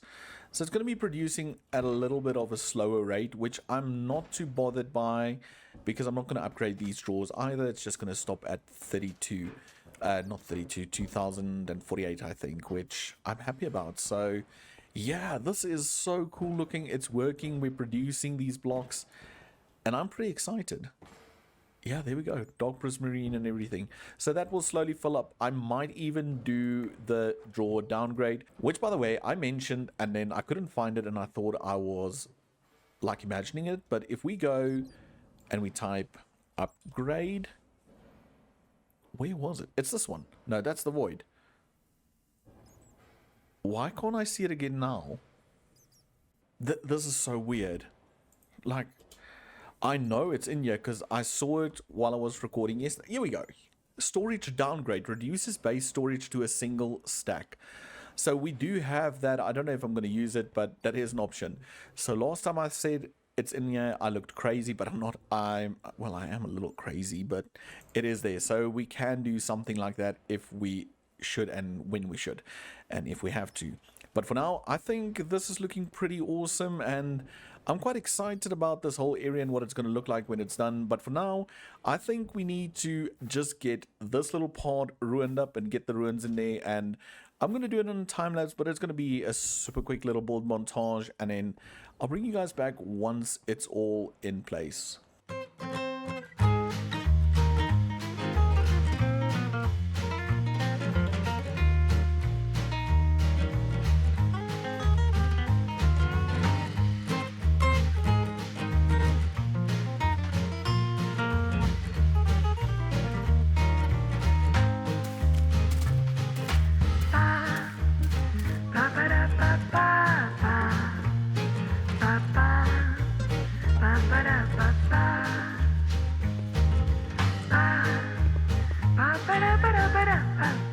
Just like that, we've got the second ruined building in place, and it's not going to be the final one. We're going to add one more in front of us in the empty space over here, but I am looking at maybe doing some form of elevator, and maybe we can use another part of the ruined building as the elevator. So there is still some things I want to plan in this area, but this one might actually become a farm as well, because we can do the fish farm. So we might turn this into like a little kitchen where we can process the fish and do whatever we need to with that, and that way we can utilize this area as well, and then just add more details to the walls as we go along. But if we go over here, let's see these from this side. They look so cool. I really like how little parts of the world move and how the water's flowing down. I did think of one thing, and that's maybe that if I do remove the monster torch, the mega torch up here, we might get some guardians spawning in those. Maybe, potentially. But I'm also, again, not too worried about it, because like mentioned in the previous episode, I want to place mega torches out in the world that comes has a border that comes up all the way to this edge, ensuring that we only have monsters spawning in the tank. So that is something that can happen, but not worried at the moment. Then I also just want to jump down. I placed all my bricks that I did have in my inventory into the storage system, so we filled up. We added some of these extras, and we've got this barrel with some extras that we got from removing the monument. So it's looking cool. I really love this build. I think it's such a unique little way to add the whole monument farms into the area with the guardians dropping, the blocks being created, and then just the water from the ocean flowing down into these little contraptions, into these little areas. So yeah, I like this. I love this area, and now I need to know, what do you think of this area? Do you like how we integrated the ruined monument into this build? And if so, down in the comment, what do you think of the idea of maybe using a part of the ruined monument as a functioning, working elevator? But as we're sitting here looking at the guardian farm, it's time for me to say goodbye, because I did run out of time, and I had so much fun building this and adding these ruined buildings and just getting all of this together, and I'm looking forward to adding more to this ocean industrial area. But also, I would like to hear your opinions in regards to the ruined areas, like I mentioned earlier, and then also there's a bunch of suggestions that I have received and I haven't gotten around to them, so I haven't forgotten about them. I will see to adding them real soon. Real life's just been a bit busy, so I do apologize for not getting to all the suggestions immediately, but they will happen. There's a lot of them that will happen. But anyway, if you did like this video, then do remember, like and subscribe if you haven't done so yet, and smash that notification bell, otherwise you'll miss an episode, and we don't want that. Till next time, bye for now. In the previous episode, we expanded on the barge village by clearing out an ocean monument and building this monster of a guardian farm. We then went ahead and automated the production of all the prismarine blocks, which we then went ahead and hid in one of these ocean monument ruins. And in today's episode, we're going to fill this barren little area with some more ruins, build ourselves a way to get down here, all the way from up there, and even maybe turn this building into a fisherman's hut with some automated fishing happening right here in front of the hut.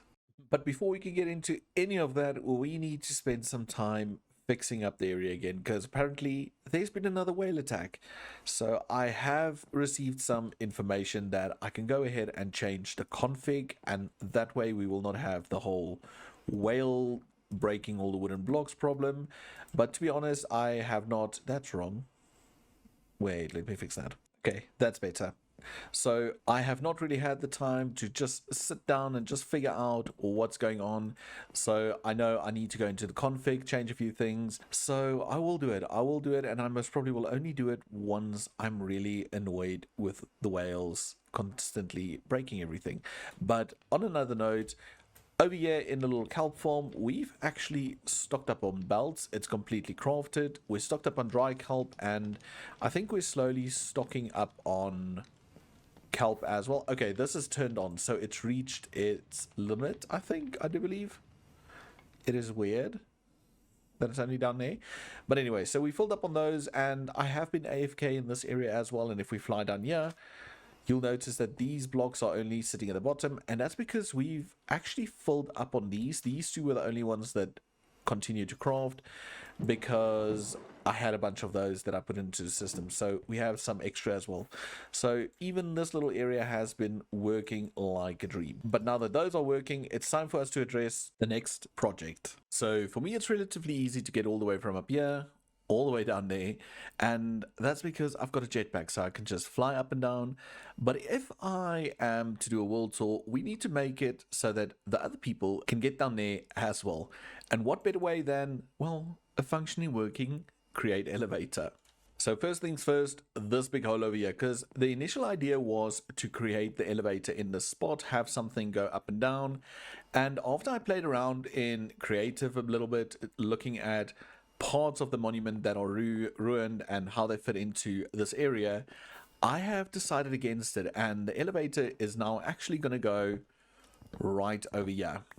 So I know it's a bit of an awkwardness, it's on a corner, and will we be able to make it look good? And answers are yes, I think I can make it look good. So the first thing we need to do is maybe sleep through the night, grab those blocks, and then I'll bring you back and we start building the elevator structure together. Okay, now the elevator is going to go over here, but it's going to have to get some form of support system going over it. And I'm thinking we can maybe do some support standing over here, and then you can walk into the elevator on these two angles. But then also again, I think we should bring it out maybe to here. And that way we can have a structure that is a little bit light on this side, but anchors a bit better on this side over here. And I think the general idea is that we then just go up with girders until we reach the right required level, which I'm thinking now we might not be able to determine until we plan the elevator. So let's build this one up, and then we grab a bunch of random dirt blocks and we just plan what this elevator is going to look like.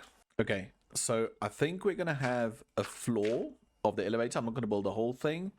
And then we need to leave at least 1, 2, 3 height. Yeah, I think 3 is good.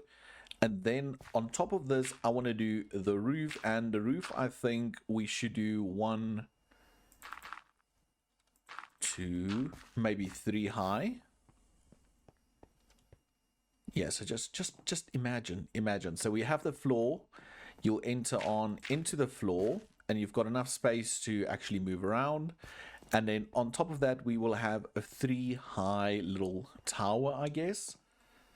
And then from there, we can then connect our little elevator control. So I think if we leave one gap and we place our elevator control right over here, that should be sufficient. I think that should actually be more than sufficient for the elevator. So now we can go ahead and continue placing all the girders and those type of details. Okay, so girders, let's just see, 1, 2, 3. I think I want to do one there just for some detail, and then 1, 2, 3. And then I think we need to do it maybe like this. Can I rip this knob off? Okay, we can have that ripped off. Yeah, it's 1 too high, so we might bring this down 1, rip that out, and then just rip all of these out. So this is 3, and then from here we go across. Yeah, that doesn't look bad. I like that. I like that shape. And then we can bring these up as well, like so. And then we can connect them over here. And I think let's cantilever them over by 2, because then it's in line with that.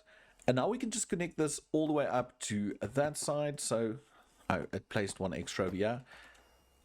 Let's just plonk a block of dirt down on either points, just temporarily, because now we can just run and do this. Because see, that's where the motor will be, the lift, the elevator pulley, and we can go up here like so, I think, and then the same on this side. Oh, made a mistake there. Another one like that, and then just like this. Yeah, I think this could work. I think this could totally work, and we can just take it past. So if we've got the pulley here, we can maybe just do that as a little reinforcement. And then we can do 2 again like this. Yeah, I like that. I think this can really work. So we can just add the little detail there, rip out the dirt, and I might actually hang some lights from these just so we have some lighting and we can remove some of the torches. So let me get a bit more of that detail in. So I have a lot more detail in. I've got the motors, I've got everything, and I even went ahead and added the, what do you call this, elevator pulley and some shafts. And how I'm going to power this thing is, because that's something I didn't think of, is I'll just take power all the way down, but then we can just go ahead and cover these with andesite casing just to make it look a little bit better. And I think that will be power. And for the power, I went ahead and added a gearbox there because I think we need to bring the power from down there somewhere. So if we go into this little level, you can see the power over here because I brought it up all the way behind this area. So now that we have power, we need to actually build the elevator. But before we build the elevator, I need to oxidize some copper. And we're gonna thus look at putting in this floor of the elevator and then also doing something underneath it because I've got a little idea for that. So for the elevator in the corners, we're gonna have 4 of those, and then we're just gonna make a little plus sign with the polished cut deep slate. So this will be this area where we stand in the elevator, and then from here I want to go actually down by 3, so it's 1 2 3. Yeah, I like that, like this, and we need to land somewhere. Boop. And we grab these, and then over here on the edges I want to place these trapdoors. And then from these trapdoors, I just want to do these, the little catwalks. And I think this is a neat little feature. So we've got this little level over here. And if we stand over here, the idea with it is I want it to be like a cargo area for the elevator. Because the elevator is very small, we can't have cargo inside with us. So underneath, I want to have this little cargo platform where we can just stack a few boxes and make it look like we've got items, and we will be riding on the elevator over here, but the cargo down there. And I think it's just such a neat little feature that we're going to incorporate into this build. Now the next thing is we need to get power to the shaft, and my idea with that was to right over here maybe just do a line running that way with belts and shafts and stuff. That could work. Yeah, let's look at that. So first things first, I think we should rip out that and this, and we add those 2 over there, and then from here we come down 1 2 1 2, I think, maybe more, because I'm not actually thinking right over here we're gonna do maybe this, which might mean we'll have to come down an additional 3rd one. And then I guess the only way to see is if we do this, where does it line up? See, it lines up 1 over here. 1 2 3. 1 2 3. Yeah, I think I actually wanted to line up over here maybe instead. Yeah, I think it should line up over there. I don't think it should line up over there. Okay, let me quickly fix this up. Okay, so I fixed it. That little area is not 3 blocks high anymore. It's only 2 full blocks. And then in this part, it will have an additional half. And then we were able to extend the girders running all the way from the elevator cargo platform to this area. Whoops. Now, I think what I need to do is maybe rip out those. And maybe that one as well. Yeah, I think it's fine. And then we can do a shaft over there. And then will I be able to place one over there? Yeah. And then we can run our belt. Awesome. And then we can just do the andesite casing again. And this belt will not actually be functioning. It's more of an aesthetic thing just to make it look a bit better. And then we can just connect those like so. And that should... yeah, that should look really good. I do like that. And then we just need to bring, I think, this down 1 more. Yeah, because we can't place any there. So we'll do, no. We'll take that out. We'll just add an additional belt. We will encase those 2. And then we'll just run this all the way over to here. And then right over there is where the power comes out. And what I think we need to do is do an additional... well, not that, an additional gearbox over there that pushes over to this side and make it go into a rotational speed controller so we can increase the speed of the elevator. Another thing, I'm just going to quickly pop in between clips and then I'll see you right now. So now that we have all the detail down there sorted, I think we should finish up this elevator build. And to do that, we're going to head over to the corners and we're going to place down one of each of these, like so. And then on top of those, we're going to do normal ones, like that. And then we're going to place the same old double layer ones again. And those are just so if we do, we can place like a little solid block. We can do glass in the center and solid again, almost like the elevator at home base. And then from here, we're going to have 3 doors. So I think we need to have a door right over here, which will be our main entrance. And then I think we should do a door on this side and this side that we will only use once we reach the lower levels. So that's the doors. And on this side, I think we need to go up 3 blocks like so, and then this one just 1, an additional 1 over here, and that should be the entire little structure for the elevator. And the reason why we don't have a door over here is because we need a space to place down a controller, and now I notice we can't place it right over here. So I wonder what it's going to look like if we place it there. Yeah, I don't think that's going to bother. I might change this one up to a trapdoor. So it's just a little trapdoor panel, so it's not as thick. Yeah, let's quickly see what it's going to look like. Okay, so trapdoor panel right over there. Just like that. Yeah, I think that can work. Yeah, that's fine, that's fine. And then the next thing we need to do is we're going to shift click and we're going to place some oxidized copper blocks over there. And then on the inside of these, we will do like this, I think. And then we can do these. And then I think we might have to put like a temporary little block in there. So let's put in some dirt and this block. And that should be it for the elevator. This is basically it. And now we just need to fill in all the details. So I paused my recording at the wrong time and I went ahead and I did all of this without any footage at all. So what I basically did is I placed a little filled area over there. So I made that polished deep slate. And then I did little mirrors or glass so you can see through. And I also did the deep slate up there. And I do like it. I do like it a lot. The only thing that does bother me a little bit is the blockiness of this. So I might change this out for a different block. Let's quickly do this. Do we have some form of slope? Let's see if we do a slope not facing like that. Like that. Then we place that in. I like that better, but I don't think it is tall enough. And I don't think you can get it taller. Yeah, I'm not sure. Okay, what I'm going to do is I'm going to rip it out. I'm going to replace it the way it was.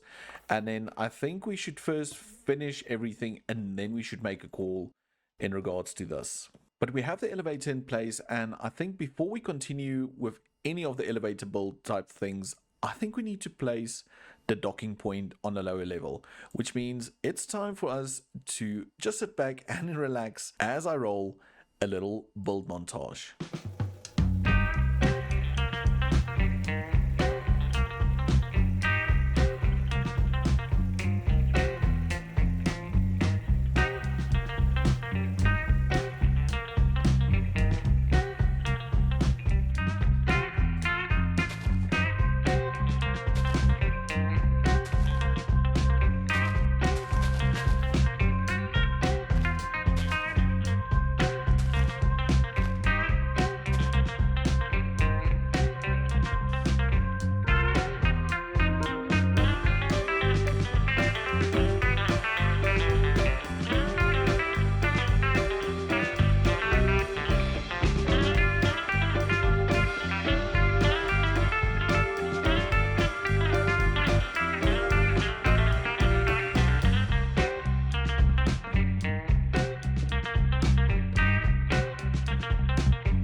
Just like that, this area is done, and naturally we've got the shaders on to have a little look, but I really love this little part of this build. So we've got a new ruins over here, we've got some water wheels spinning, and we just need to connect this shaft from here, remove this leaf into the wall, and it should power the elevator, and the elevator will then go down and fit snug in this little hole.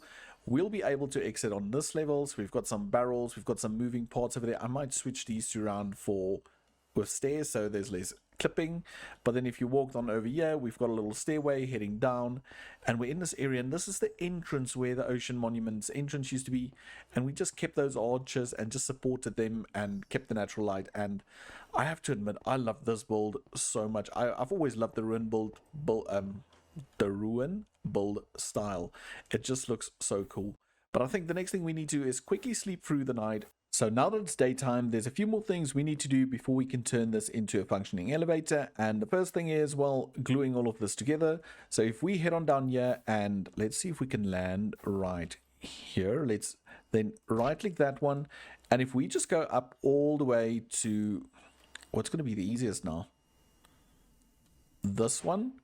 Yeah, we've got those glued together, and then we can just, whoops, glue then from, I guess, this block over to there, and then let's just do it from this side. It's just a bit easier. From that one over to here, and then we just need to, oh, I thought I did glue that one.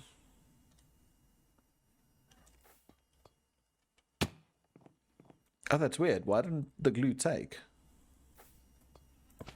If we do this, selected blocks must be connected. Oh, I think it's because these blocks are slabs and not full blocks. Because all of that's connected. So why don't you want to connect? Oh, we can do that. Okay. Maybe that's where we've got a bit of problems happening.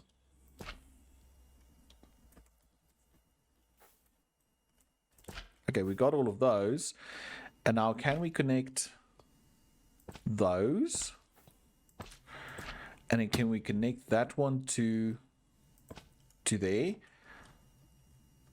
Yeah. So all of that should be now glued together. And the next thing we need to do is we just need to add some redstone contacts. And I was thinking we can either rip it out on this copper block or on this block right over here. And I think maybe this one is a better block, because now we'll have to do let's do it from this side. We'll have redstone contact and redstone contact. Yeah, I think that looks fine. It's supposed to be industrial, so okay. And then that one we know is 1, 2, 3 blocks up. So if we go down and it's over here, so we know it's 1, 2, 3. So it should sit right over there. Is that right? Yeah. So now we should have all the redstone like links in the right place. So that's already a good start. Now the last thing we need to do is give this bad boy power, and for that we need to go down there and we need to place shafts from there running into the walls. Remove these leaves. Oops, wrong. And just do that. We can rip out this one, and now this should be spinning. Oh, wrong side. Let's see. Yeah, that's spinning. Elevator's spinning.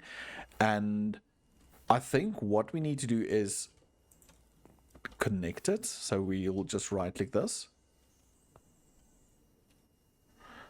Control assemble elevator requires a horizontal redstone contact attached to the structure. Oh, okay, let's just do that. Okay. So that should work now. Okay, let me quickly problem solve this and I'll bring you guys right back. Okay, so I'm not really sure what I did differently, but it connected, it's working, and now we've got floors. So if I were to put down this right over, oh, we can't place it now, over here. There we go. We now have this one, and we can call this monument. Oh, it's not typing. Oh, it is typing. So we can call this floor 1, and this is monument barge. Monument barge. I hope I got that right. And that's number one. And if we go down here, this one should have changed as well. It has. And we can call this one -1. And this is monument floor. So if we place down the button right here and we click it, we call the elevator and it's coming down. I'm super excited about this. And then if we go down here, you will see the storage part of the elevator, which is this, the little cargo hold. It will pass through and it should line up perfectly. And then we have the little cargo hold. So this is where we can place items on. And once we're done, we can go inside. We can say, okay, we want to go to the monument top, and it will slowly make its way up to the top. I'm not really concerned about the speed. I do think it needs to be a bit slow in this area. I might up it a little bit, but not too much, because I don't think it's necessary. Okay, see, we don't want those doors open. We only wanted to open the northern door. So we're going to say north side only. There we go. And our little button on there. And now we can call it. But let's quickly just adjust the speed a tad. I think 32 is a decent speed. So if we write this down while the sun sets, yeah, that's a lot faster. And I think it's ideal for this area because we don't want it to go too fast either, which is fantastic. I really enjoy this. I'm really glad about this. And I think this area looks so cool with the elevator and everything. So as the sun rises, I think we should push this button and just see what it looks like with shaders on when this elevator rises, and we'll push it. We'll hop on down. Yeah, that looks so cool. It actually does look like a spaceship when it goes up. I've only noticed now. But yeah, I love this. I love this build so much, and I love this whole area so much. Let's push this. Let's see if it comes down. And it goes right into the hole there. Yeah, I like it. I think it came together so cool. But I have some sad news. I will not be able to get around to automating a fishing farm, so we will have to leave that for the next episode because I've run out of time. Did so much recording in regards to this video and I had so much fun, and I just didn't keep track of time and I ran out of it. So next week we will look at automating automatic fishing and maybe jump into glowstone production or one of those. But anyway, let me know down in the comments, what do you think of this entire ruined area and the new working elevator in this area, and the fact that it just fits directly into the ruins, blending with it. But as always, remember to smash that like button and ring that notification bell so you never miss out on another episode. And if you haven't done so yet, subscribe. It really helps out the channel, and I like having you guys here. It's always a bunch of fun. So till next episode, bye for now. In the previous episode, we filled another one of these barren ocean monument floor pieces by adding another part of the ocean monument ruined and put back in its place where it belongs. We also then went ahead and added a way to get up all the way from up here to down there via an elevator that goes down and fits right into the ruins. And in this week's episode, we will be decorating the last empty spots, maybe add a fishing farm, and then add another mini factory in this area where we will be turning prismarine crystals into quartz and also get a little bit of glowstone on the side. So before we get into the meat of this episode, I think we need to address this little area first, because we've got ruins all over and all of it kind of looks really neat. Granted, this doesn't look very functional because it isn't, but this area doesn't. This area does not look neat at all, and it's because there's actually nothing happening over here. So the first thing I want to do is rip a big hole in the floor, and this is going to be like a little area where we can fish, and I want to try and see if we can add some form of staircase to get up here so we can turn this into the actual fisherman's hut. And like I mentioned, I'll see if I add a little automatic fishing farm to it, because to be fair, if we go inside here and we look at this, we've got 18,400 fish. So I really don't think we need an automatic fish farm. Granted, you get a few other things, but we don't need it. We don't need the fish. So I will see how everything goes at the end. But for now, let's quickly rip out everything here and get this area prepared. So we've got this little shape cut out, and I think this is the perfect shape for the lake. And now we just need to slowly fix up this area and all of this to make it look pretty. So I think what we need to do is maybe place a few stairs over here. followed with some slabs. We have to build some little hills on the side that's higher than the lake.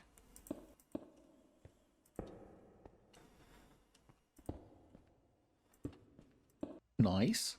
We then have to fill up this lake.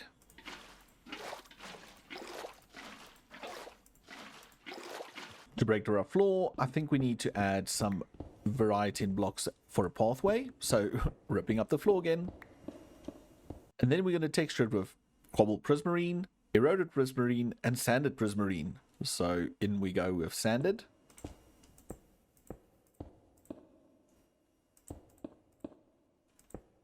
Followed by eroded.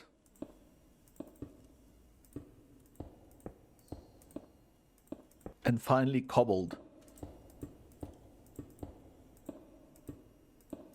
And I know it's not the conventional path block, but I do think it looks really neat and it breaks up this whole monotonous texture. We then need to bring in some green, and what better way than adding a bit of moss carpets right around this area, because an area like this will get all damp and moss will grow.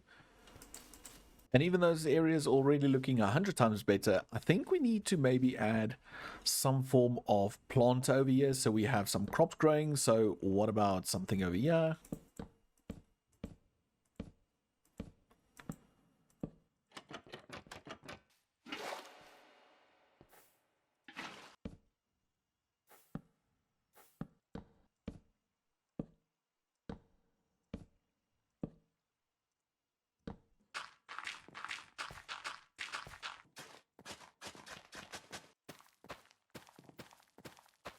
And now that we have the greens planted, maybe a bit of storage.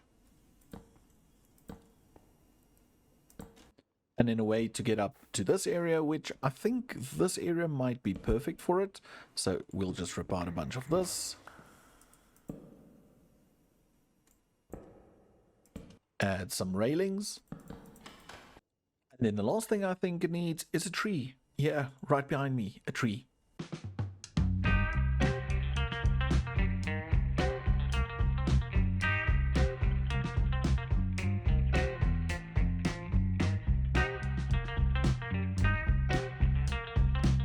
And with all those minor changes, we've spruced up this area 1000 times. And it's also raining. But let's just look at this area. So if I turn around, bam. We've got it. We've got this big tree. We've got that ruins all spruced up. We've got little curtains and we've got the dam down there. So, well, not the dam. It's just a hole in the floor. But if we run along here, we've got some vegetables growing. We've got this nice view of the fisherman's area. We've got the little lake. We've got little stacks of stuff. We've got the little roads. And I just think this area looks really neat. We can go up in here and over there we've got a bed. So this we can maybe turn into something in the future. But if we run on over here, we've got this down here. But let's first go up here. So we've got this tree, and this tree is just sat on the side of this building, just bringing all of this together. And if we go down here, we have this area where we pushed through the roots, and we've got the rooted dirt. We've got some more of its roots and, well, just the woody bits growing underneath. And I think it just looks so cool in this area. And it also just brings it all together with a little bit of life. I might actually go ahead and add another tree, like a smaller variant of some sort, maybe over there, maybe in the other corner. But for now, I think this looks amazing. I think this looks really cool. So with this whole area looking a lot better and feeling a lot lived in, there is one area that I do want to change up a bit, and that's that area up there. So the original idea was that we will have the elevator come down in that big square all over there, but with the whole process of me adding the ocean monument ruins like this, it just happened to work out that this area was a way better spot for an elevator. And that's the beauty of it. That's the beauty of Minecraft, that if you find something that looks a bit better, then change it, make it work. But if you do those changes, you might end up with something like this that looks a bit wonky and a bit lopsided. And that's what I want to change. I just want to make this look a whole lot sturdier, which means we're going to have to change some of those things. We're going to have to change these arches and just make it look a little bit more sturdy. So before we can do that, I'm going to rip out all of that and all of this, and then we're going to do a little build montage. So sit back and enjoy as we make this area look a teeny weeny bit better.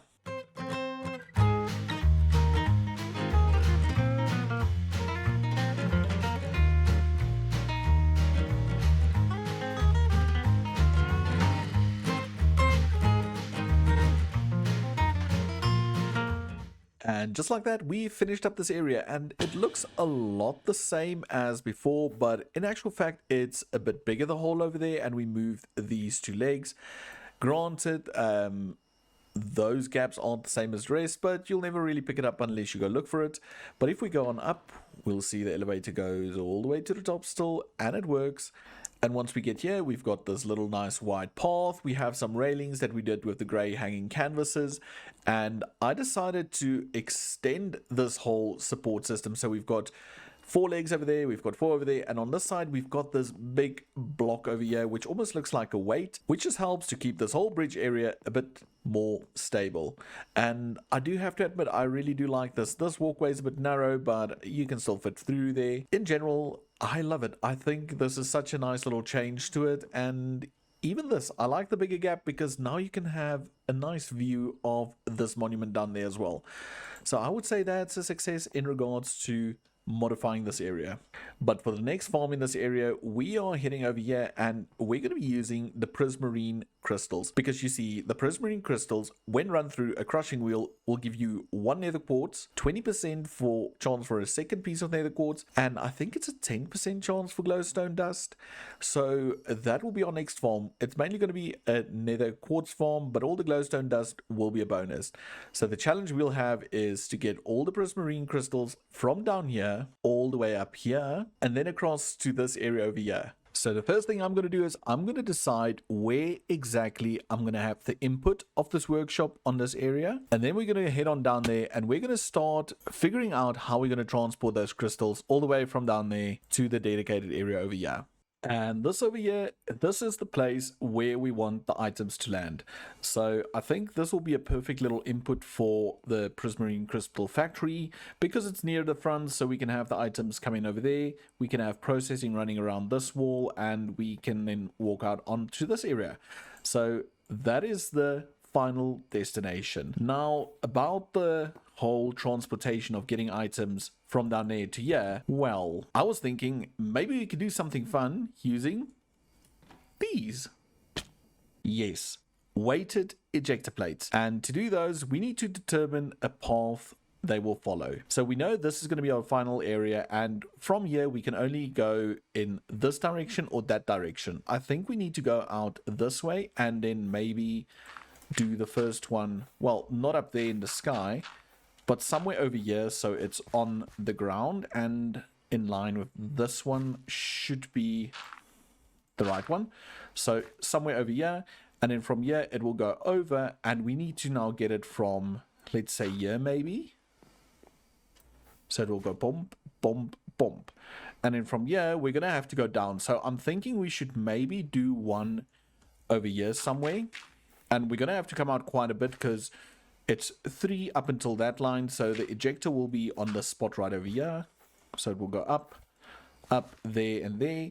And I do like this. I like this a lot. And I think from here, we maybe have to go in this area. But maybe we go a bit down. Like here, maybe. 1, 2, 3, 4. So it will shoot over and onto this one, and from there go up. But now to get onto this one, we might have to go down low, say over here.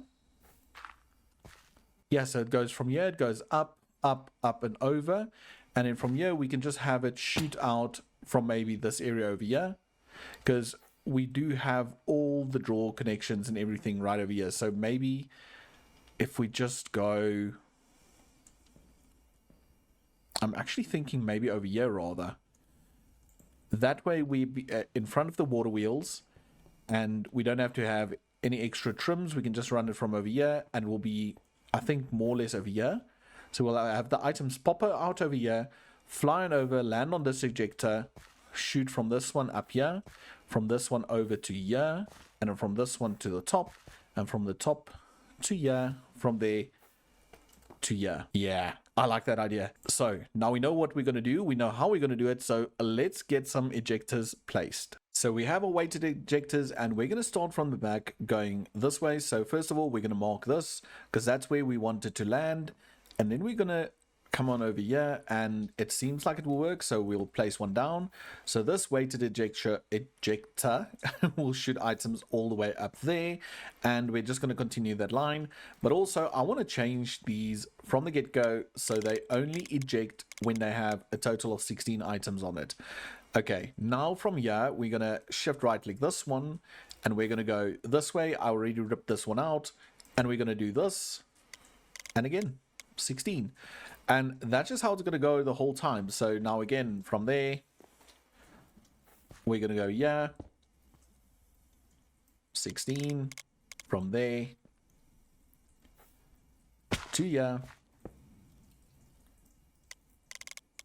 16 and these should be fine. I'm worried about this one, but let's see from there. Oh, it seems it will work. 16. Okay, grand. And now from this one, we need to be on this line. And I'm just going to rip this out so I can just see where we are. Okay, so we're too short. So it's 1, 2. Yeah, it was under those leaves like I thought. We're going to shift right click that one. And we're just going to place an ejector right over there. And this will also be 16. And now we should have the entire route that the items need to travel set up. The only problem is power. We need to give each and every one of these their own amount of power. So I think I should jump into a creative world and just see how we're going to do this for, say, these against the walls and maybe even one in water. This one's fine. We can just run something downstairs here. But yeah, I'm going to go ponder around in a creative world and I'll be right back. So I'm back from creative and I think I found a way to make it look good and work. So we're going to do like a little floaty for this one. And I'm thinking let's just do a vegetable patch and that's going to be powered with a water wheel underwater. And then this one, we're just going to hide a water wheel in this column and we're just going to power it from down here, from right over there. So that's easy. These on the other hand, for these I designed special contraptions that will sit on the wall and they will get a power and everything from it. They kind of look like these or they're inspired by these, but they will have their own little internal power water wheel source thing going. And I think the only way to do those is just to plonk down a little schematic and just get them all built. So here we go.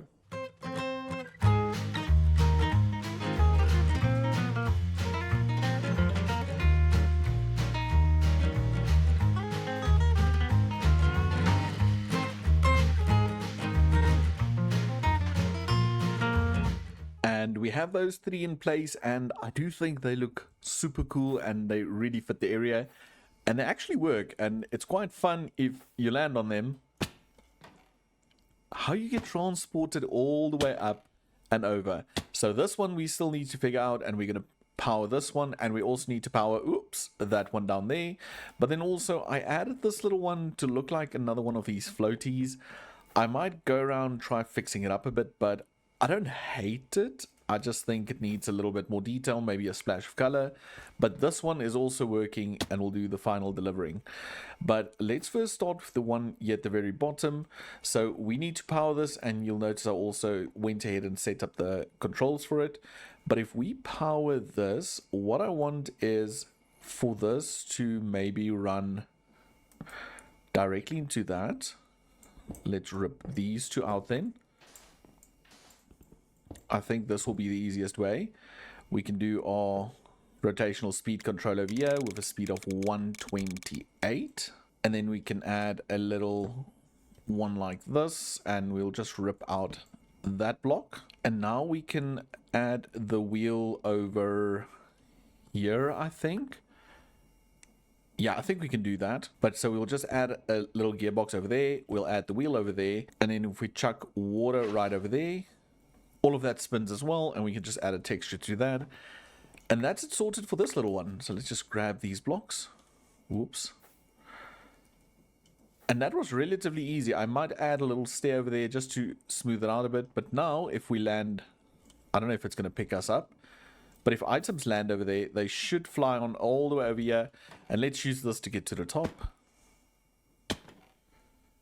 There we go, to yeah. Now the next one is we need to power this one right over there. So I think rotational power over there at 128. And a cog. So that should then just run directly into this and into that. We're going to have to block this off to secure the water. So maybe double trapdoor. We don't even have to add a texture to those. So that's the water in place. And then we can just add the water wheel. And this one I'm going to rely on a lot of clipping. We can add the water wheel over there.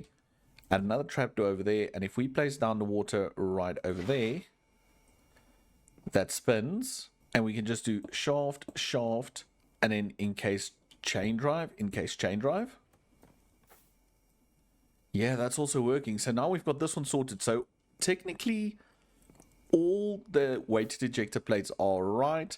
So if we right click this real quick.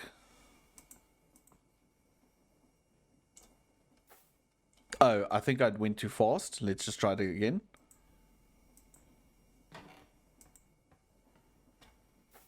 And there it goes flying. It works. And I think this is by far the coolest thing I've ever done. I love it. I love it so much. Okay, I'm going to grab a few things and then we'll get started on building the whole processing area in this space. Okay, so I've gathered up a bunch of resources and we know that the items are going to fall right through there and land on this tile. And I think if we go, what's that, 1, 2, 3, 4, 5 blocks, we should have more than enough space for processing, because basically we just have to crush it. So right over here, we're going to do a draw control slave with a chute on top. So that will be our deposit area. So the items will go in here and then we'll figure out storage in this area. But then behind this, so right underneath this to here, we need to do our little belt, and this little belt's going to run the items there. But also we need to add crushing wheels, and I think maybe over here we can rip this out because we want to give it power from the bottom, like so, and like so and so. Yeah, that should basically be it. I do want to, however, extend this up, and we can just use the wrench to give those like a clear view. And that should basically be it. This is literally it. We just need to power it, and because we use this little setup with the gearboxes, it should actually spin the right way. So if we go underneath here, can we just tap into the power over here? We can just run it along, and we should also be able to speed it up using some rotational controllers. Let me just see. We end up over here. Yeah, let's grab that. Okay, so if I put a rotational speed controller here and we switch this up just to 64 for now. If I add a big wheel, is that... Oh, that's wrong. Is that now gonna... we're gonna have to do it from the top. I was wondering if it's gonna glitch through the floor. Can we? No, we can't. Okay, let's rip this out. Oh, is it because there's a block above it?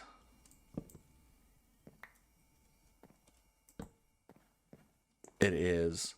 Okay, that's fine. That's fine. We'll just change this one and this one to be like stairs, so it almost looks like it's part of it.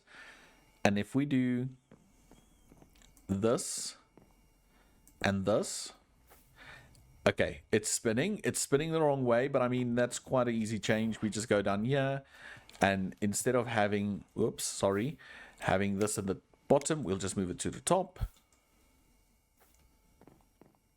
And now that should be spinning the right way. So if we go all the way, we're going to do it from this point over here, and if we chuck the 16 prismarine crystals on there, we see it traveling. Oh, it's so cool.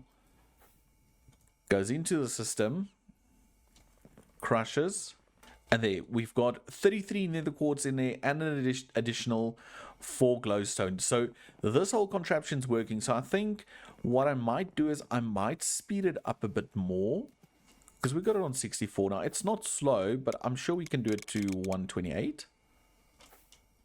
Yeah, it's still going quite fast.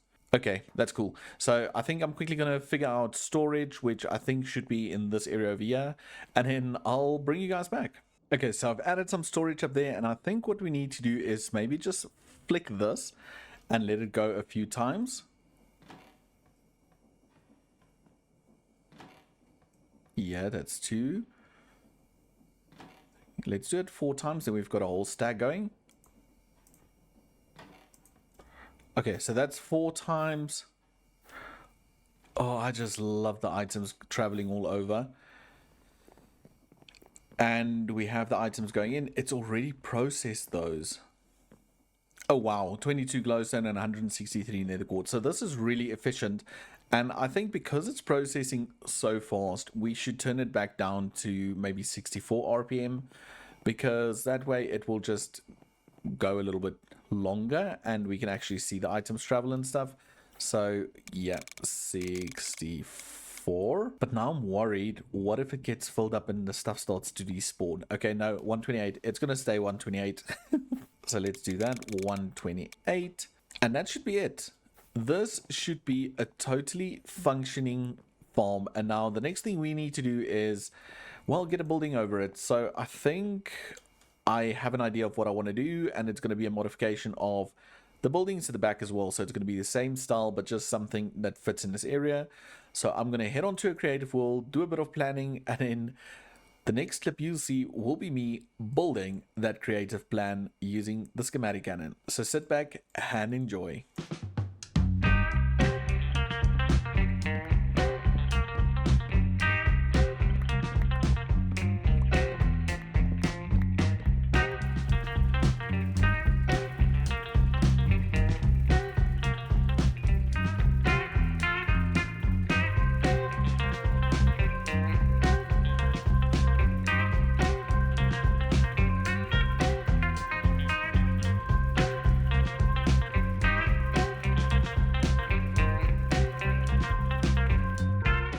And we have the little building on here, and like I mentioned, it's a variation of these. So we're sticking with the same style, but we have a longer roof, and we've got this little, almost want to say gable area jutting out.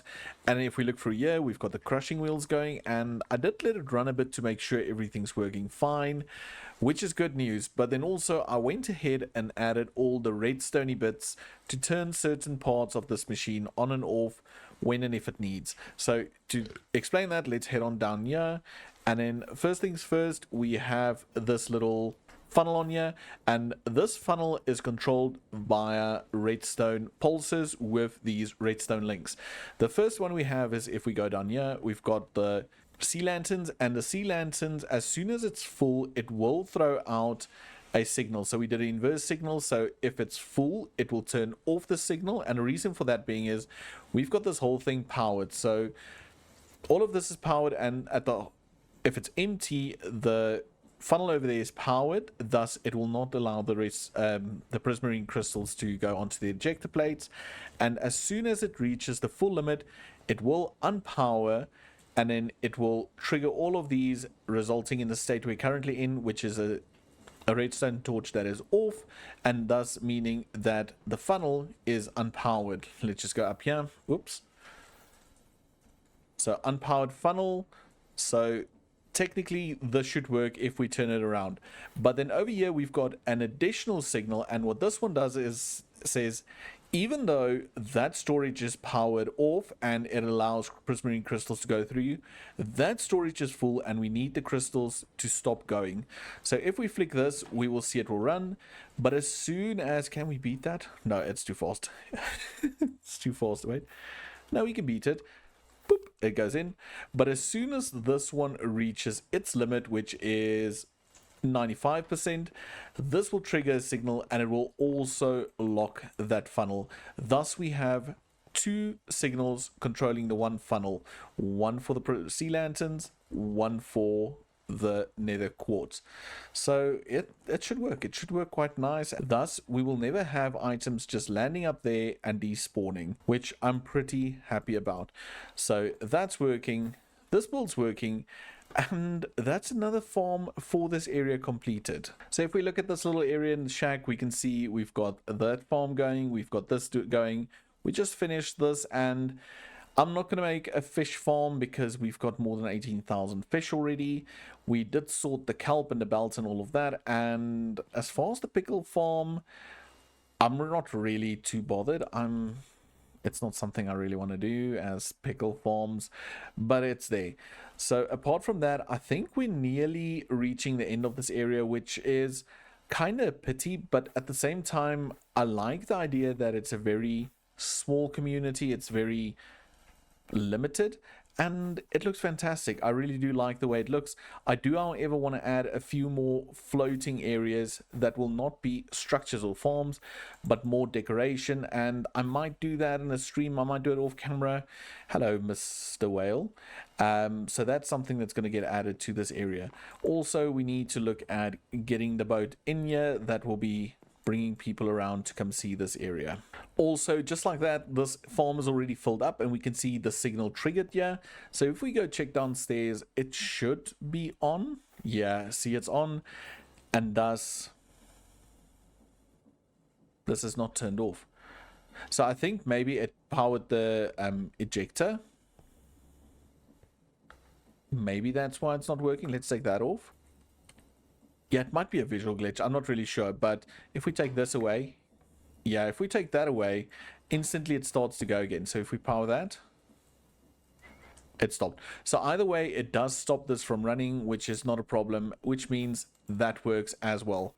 But sadly, as the sun sets over the shack, it is time for us to say goodbye. We did quite a lot in this episode, and we've added another farm in this area that makes use of the Ocean Guardian farm, which I'm really happy about. But let me know down in the comments, what do you think of the shack, and what do you think of the way we transport the prismarine crystals from the base all the way to the top, and also the new changes we made to the elevator area. And remember, if you haven't done so yet, like, subscribe, and I'll see you in the next episode.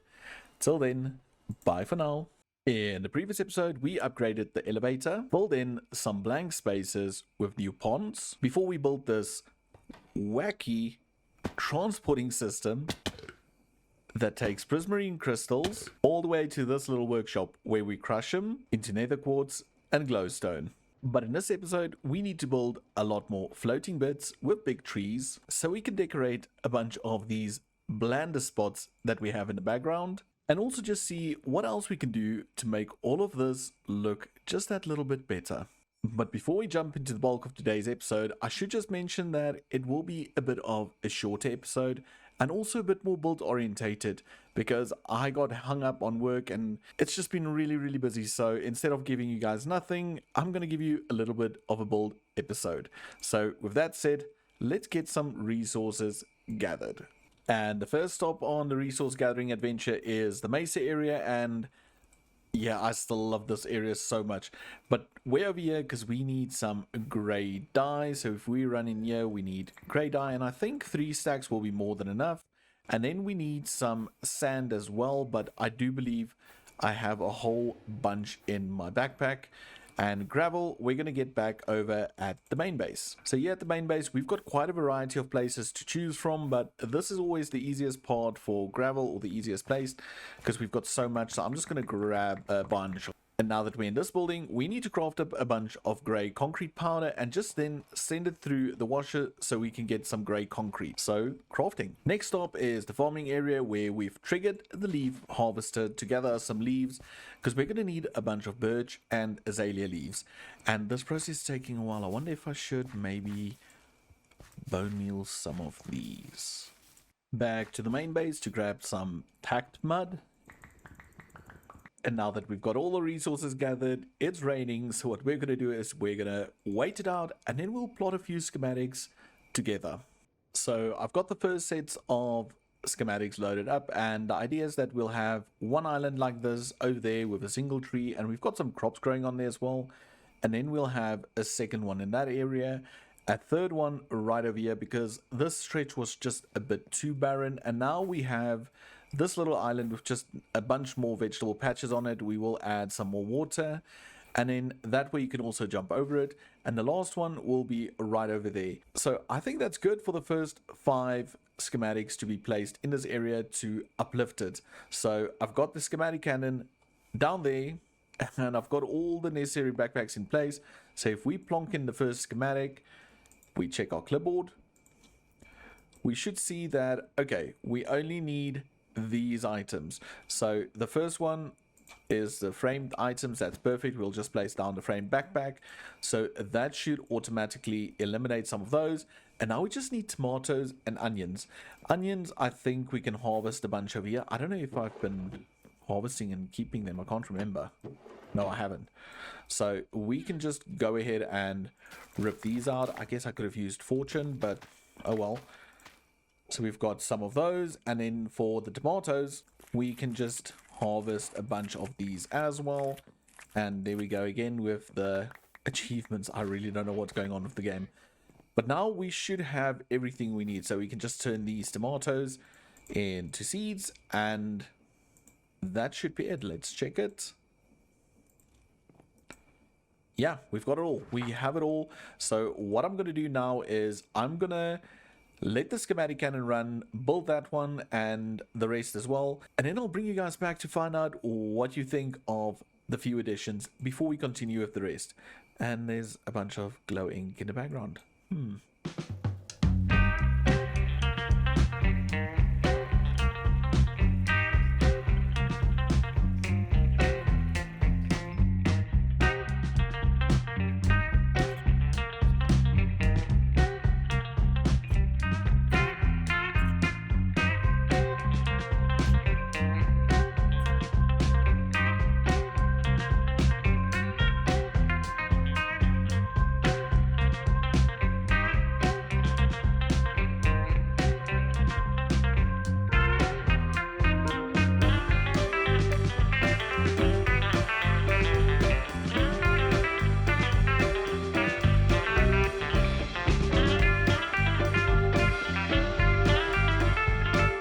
So this is take number 2 because I recorded previous clip without unmuting my mic, and yeah, it was a failure.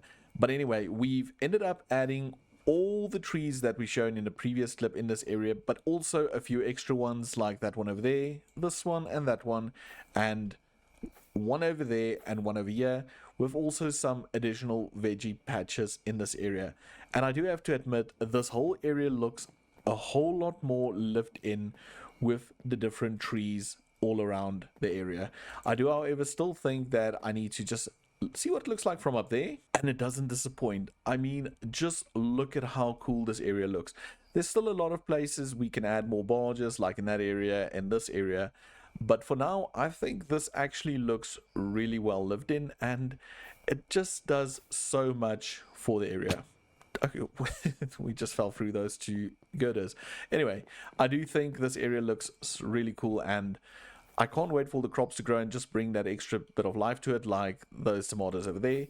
But yeah, this looks amazing.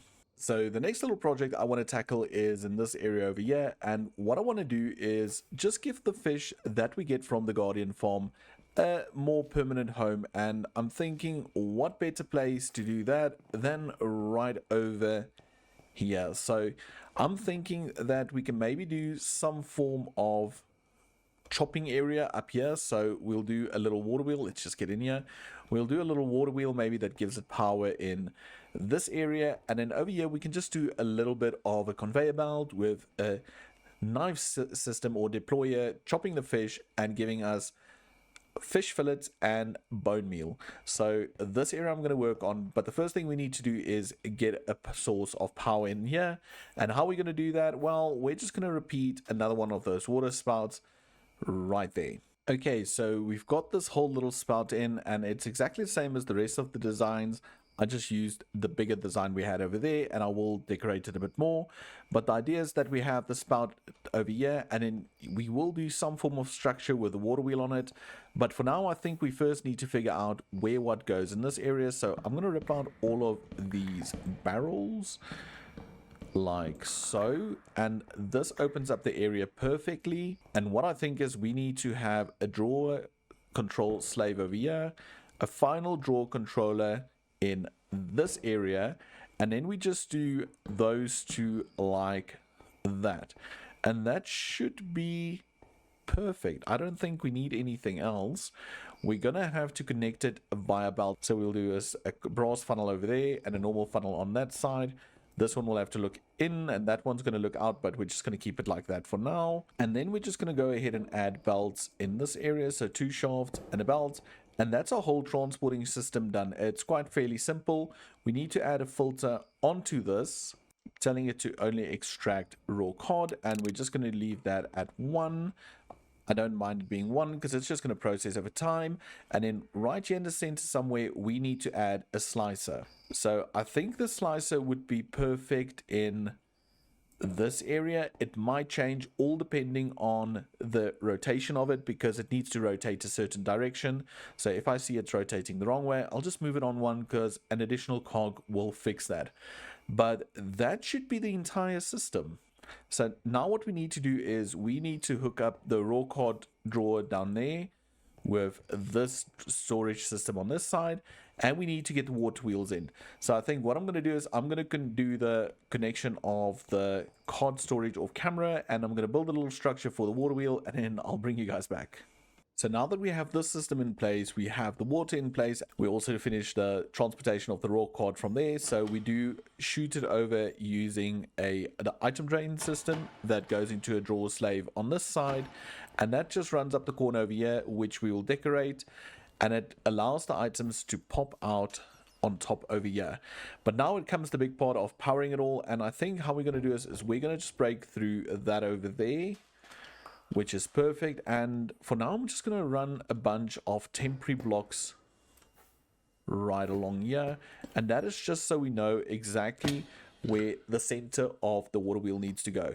And if I'm not mistaken, if we place the center right here, it's not going to work, because we need the water to fall on this little edge over here, which is perfect because we need this line to be cogs in the end. So we're going to have to go from a shaft to cogs. So we're going to go 1 back, and then the water wheels will sit right over there.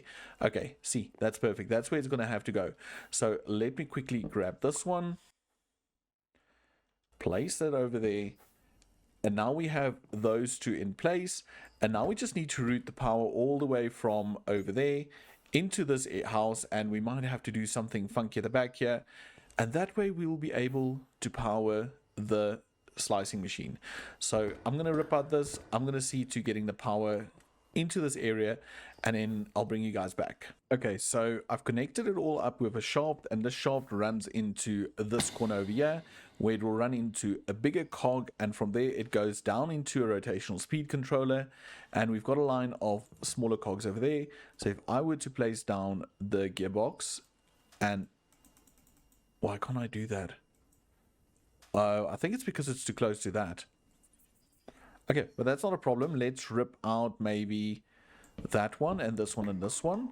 We add that over there, this over here, and then we just do a normal gearbox right over here,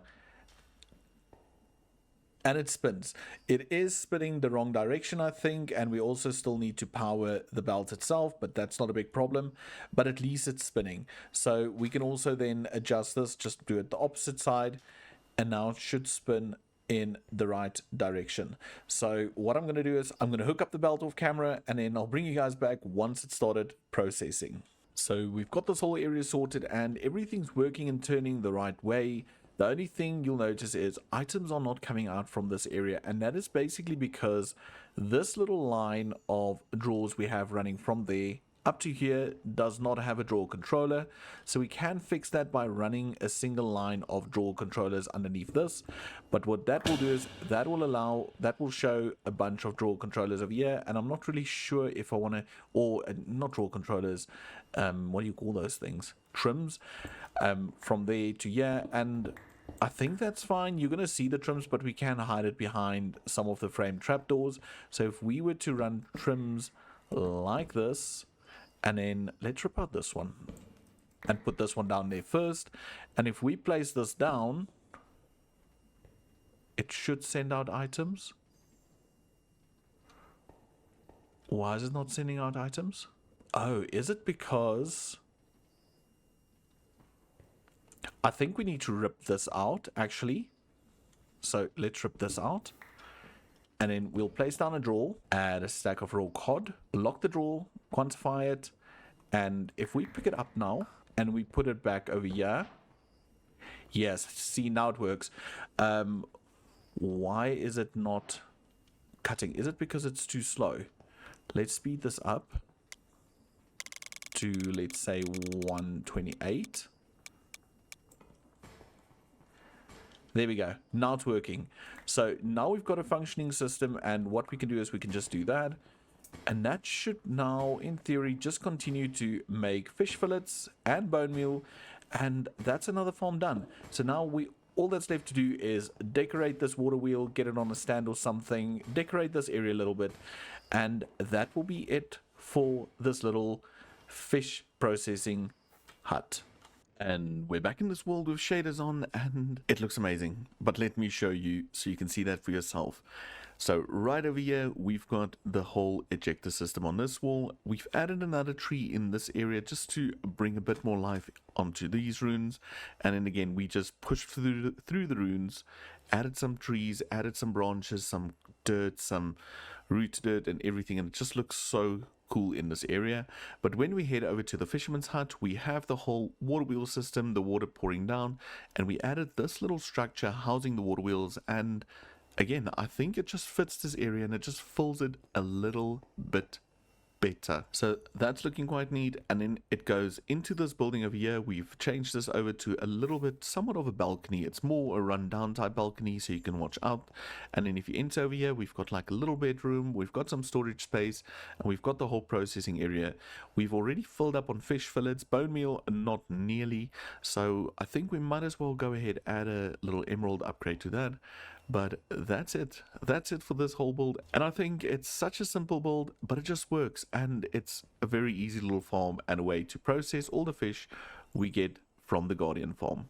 And just to see what it all looks like from up here, yeah, it's looking so much better. I mean, I like the whole area with the ruins, but just adding these trees just makes it feel like it's been here for a little bit longer. I do wish we could maybe do one in this area, but I think it's gonna just bug out their design, but I will look into that. But for now, I think the new addition and the new water wheel system over there looks really cool. But sadly, that's it for this episode. Like mentioned, it's a bit of a different episode with a whole lot more building and not that much create, but IRL has been way busy. But I do have a few things upcoming, so keep an eye out on the community posts, and also down in the comments let me know what you think of the build and the farm. And then remember, like, subscribe, and I'll see you all in the next episode. Till then, bye for now.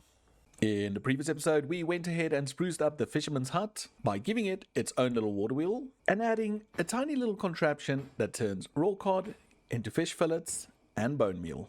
We then went ahead and added more trees in the ruined area, and also chucked in a bunch of new barges with farms and trees all around the area, just to give it a little bit of life. But in this episode, I want to take the bone meal that we get from the fisherman's hut, combine it with some sea pickles, and build ourselves a little sea pickle farm in this area right behind us. And that will just add one more little farm to the ocean industrial area.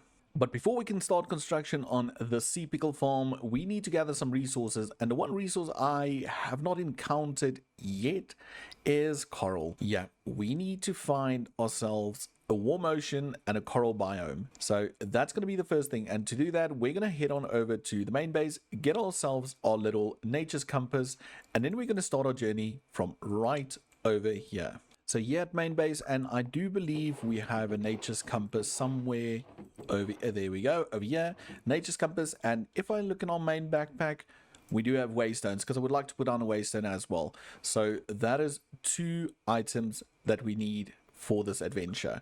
The third one, well, I need to head on to the mesa area, fill up some buckets of lava and water, and then, oopsie, and then we just have extra fuel for in case our jetpack runs dry on this big trip. So to the mesa. So we're over here at the mesa, and what I'm going to do is I'm going to take half of these buckets, more or less. Oh, I just chucked everything out, and let's just dump them all, and we'll just grab a few extras, and these will fill with water. And then we're just going to grab a bunch of these so we have some extra lava on this adventure. So let me do this. And just like that, we've got everything that we need for this adventure.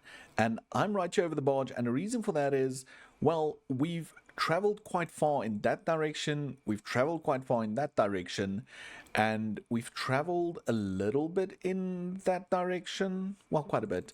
The only direction we have not traveled in is, well, this direction. So I'm going to set out on that direction, and hopefully as soon as we're far enough away, we can use the nature's compass to try and locate a warm ocean biome. And you might wonder, why don't I just do it from right over here? Because, well, if we go into map, we've got a warm ocean right over here, and there's absolutely no coral. So if I trigger the compass from here, it will constantly point me in that direction, which, as you might know, that really does not help a lot. So we're going to go quite a distance in that direction, and then we'll trigger the nature's compass and we'll take it from there. So on adventure we'll go. So just a little update, we've traveled quite a distance already, and it's only ocean. There's no land as of yet, and you can see the new chunks generating in the beginning. Oh, wait.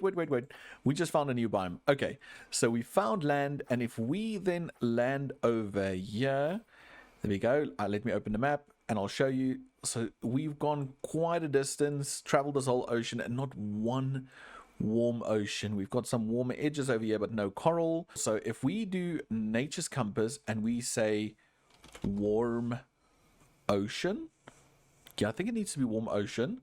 Start search. Okay, so we've got 1,700 blocks in that direction. So that's not far at all. But what I think I'm going to do is I'm going to refill my jetpack, and I'll set out on the adventure, and I'll talk to you once we're in the air again.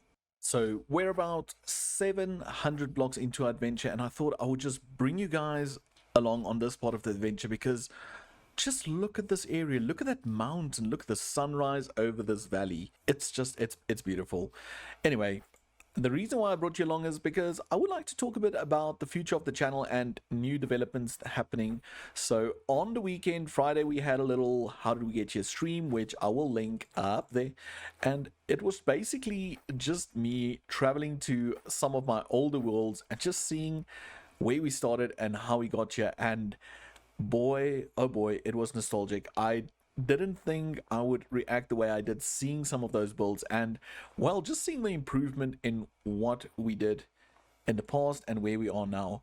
But what we also did was we announced channel memberships. Yeah, that's right. So we've set up 2 basic tiers for channel memberships. One which is just a all-round supporter tier, which will give you a little badge, the use of some special emojis, and just a special role on the community Discord. And then we have a little bit of a bigger tier, which not only gives you all of the previous perks, but also allows you to get some of the schematics that we use in this world. And not just this world, no, you see, I'm also going to slowly upload some of my past worlds, not the really bad ones from 5, 6, 7, 8 or 9 or 10 years back, but some of my more recent better looking builds. So we will have a community tab there for members, so do go check it out. Just click on the join button. That's where you'll see everything. And also everything that goes into the memberships will in the long term help this channel, which hopefully will mean we can add more things like a community server and things like that. So yeah, memberships, go check them out. They're really cool. But now we need to go on the rest of this adventure, and we've got about 300 blocks to go, so it should be right over this horizon. And Almost.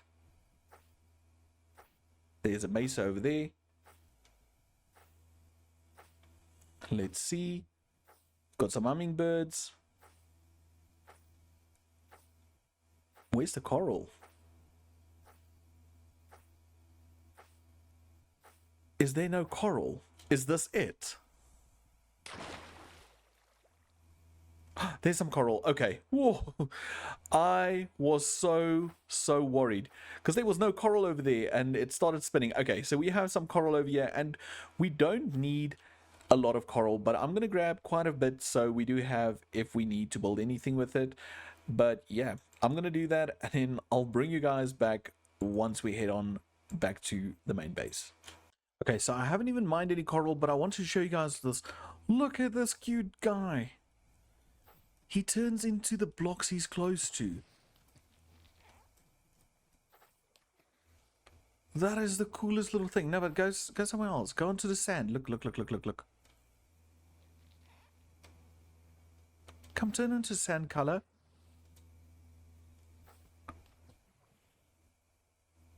Come on. He's the coolest thing. Anyway, okay, see there, he went pink, he goes purple. How cool is this little dude? Hello, can I? Yeah, anyway, he's so cool. Look, there's sand color. Okay, underwater me, easily entertained. Back to harvesting. So I got all the coral I needed and I was going to just TP back to the barge, but then I saw something and I thought we should go check it out. Look at that cliff in the distance, and typically it's raining, but I'm not going to now wait for it to become day or not rain. So yeah, let's just look at this cave. What is that? Why is the lapis so high up? Oh, it's coal. Look at this cliff. Oh, yes, more coral. Okay, so it's a big biome. This looks epic. Man, I wish I knew about this. What the heck? Okay, well, that's dangerous in there, but look at this.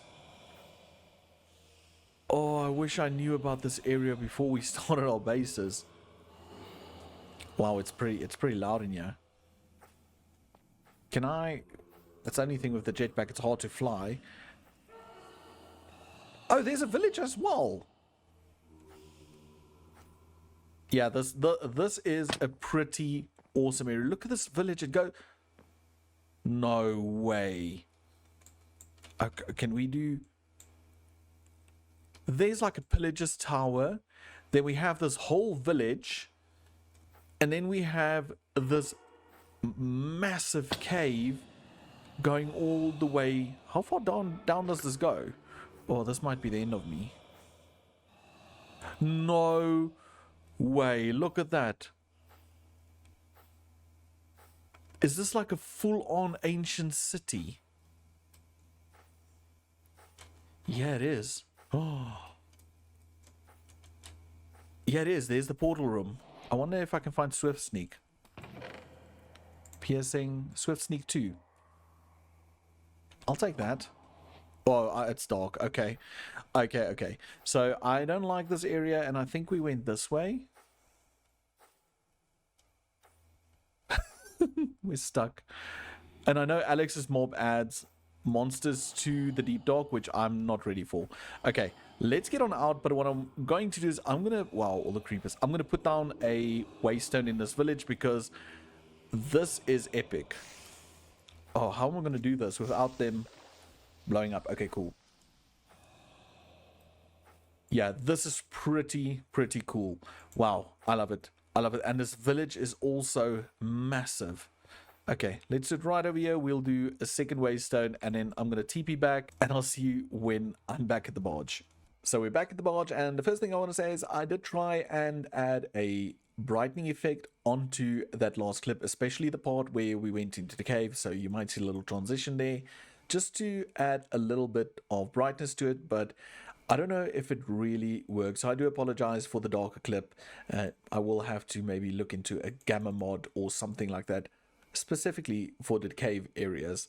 But now that we're back here, we need to start building the little pickle farm, and I think I'm going to do it in this area. And the reason I want to do this in this area is because then we can use the weighted ejectors again and send items from down there all the way up here easily into this system.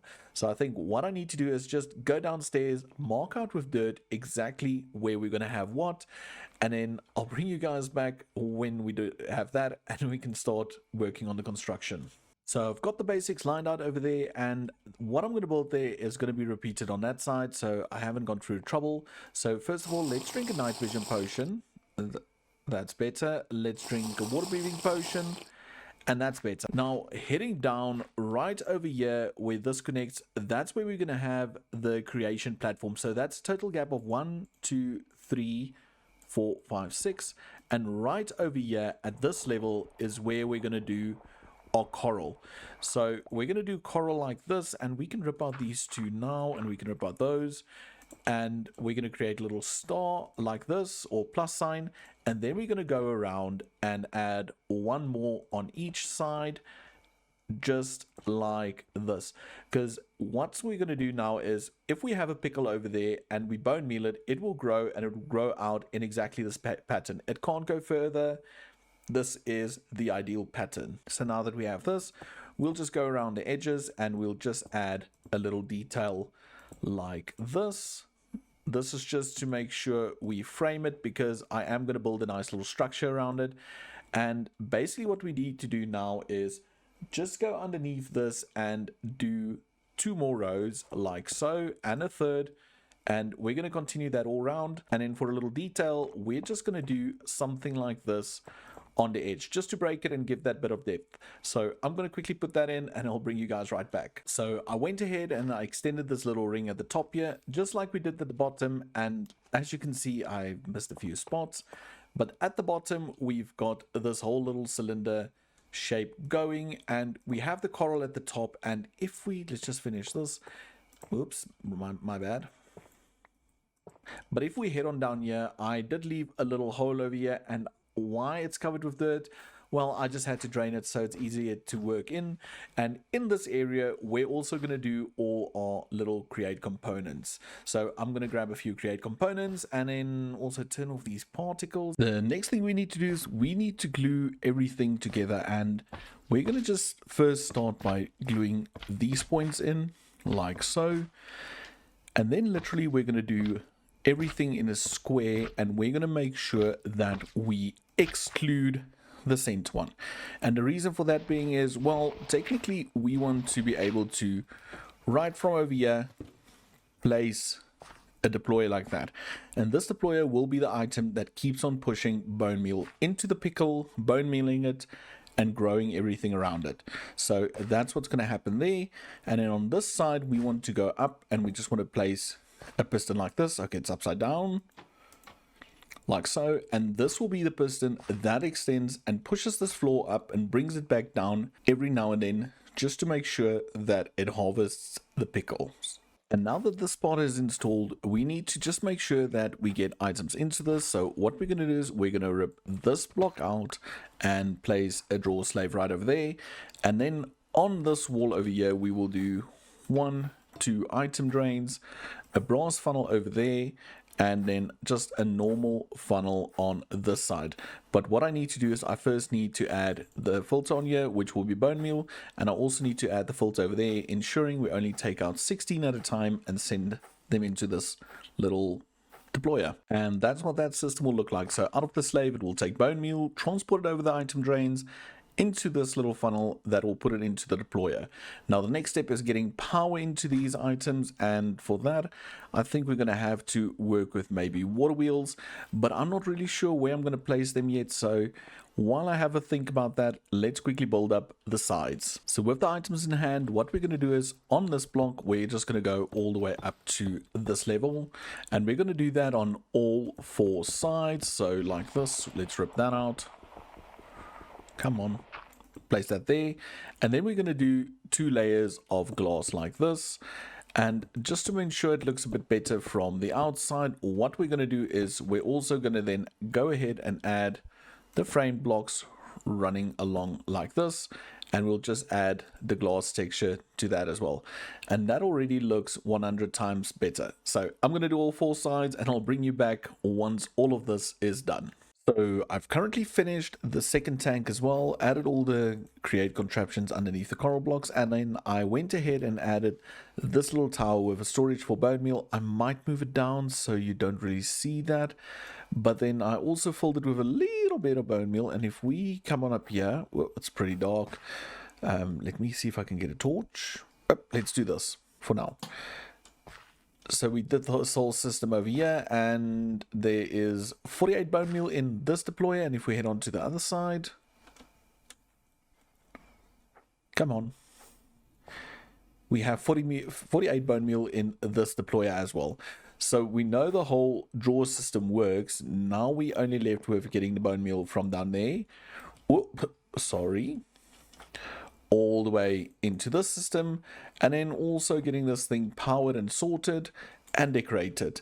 But I think I rambled quite a lot already in this episode, so I want you all to sit back and enjoy as we do a time lapse where we decorate this contraption as well as transport the bone meal all the way from down there to up here.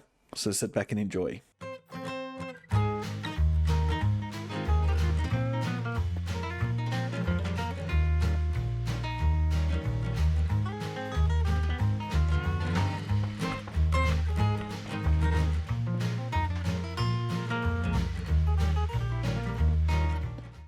So it's editing Dio here, and I noticed I made a little mistake with my editing. You see, I pause during recording and then I unpause when I want to record another bit. And I went and I got mixed up. So I was supposed to push pause and I pushed record, and my whole clip's messed up. So the parts that I want to record got paused and the parts that I paused got recorded. Does that make sense? Anyway, so this whole montage is a little bit yank, but hey ho, I'm sorry about that. Let's get back to it.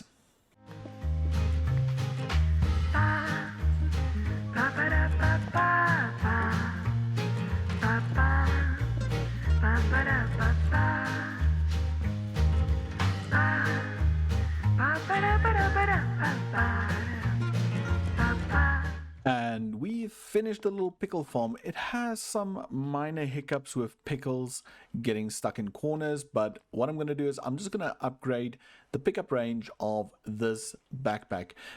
This is still my mob backpack. I haven't had time to create a new one, but there you can see the farm goes up, it pops down, and the pickles break. And then once it's at the bottom, it takes a little bit of time, but then we'll start bone mealing again. There we go. And it will just continue doing that cycle over and over. And we went from 15 pickles to 304. So it is working. But like I mentioned, we have some loss around these edges that I just need to sort out still. Then right over here, we've got our ejector systems. We've got items getting chucked all the way from down there all the way up here using the same ejectors that we did on that side, and that's just making its way into the system over there. We currently do not have an override switch to turn that off once the draw up there is full, so I need to look into that. And then also down here we just have the little system that rotates from pushing the contraption up, and there it just turns it off, and once it's turned off it fires this side, which does the bone mealing, and after 20 seconds it will fire the whole harvesting system again. And if we need to reset it, we just hit this button. So yeah, that whole system is working perfectly. And I do think this whole episode came together quite well. I really enjoyed the little adventure part and seeing the new areas out in the wild, and I do wish I found that first, because I would have definitely based in that area. But sadly, as I'm standing here talking, I've run out of time and this video needs to go up in a few, so I'm gonna have to say goodbye for now. So let me know down in the comments, what do you think of our new 2 pickle jars? And also remember, like, subscribe, and I'll see you all in the next episode. Oh, and PS, go check out the memberships. Totally worth it. See you all later. Bye for now.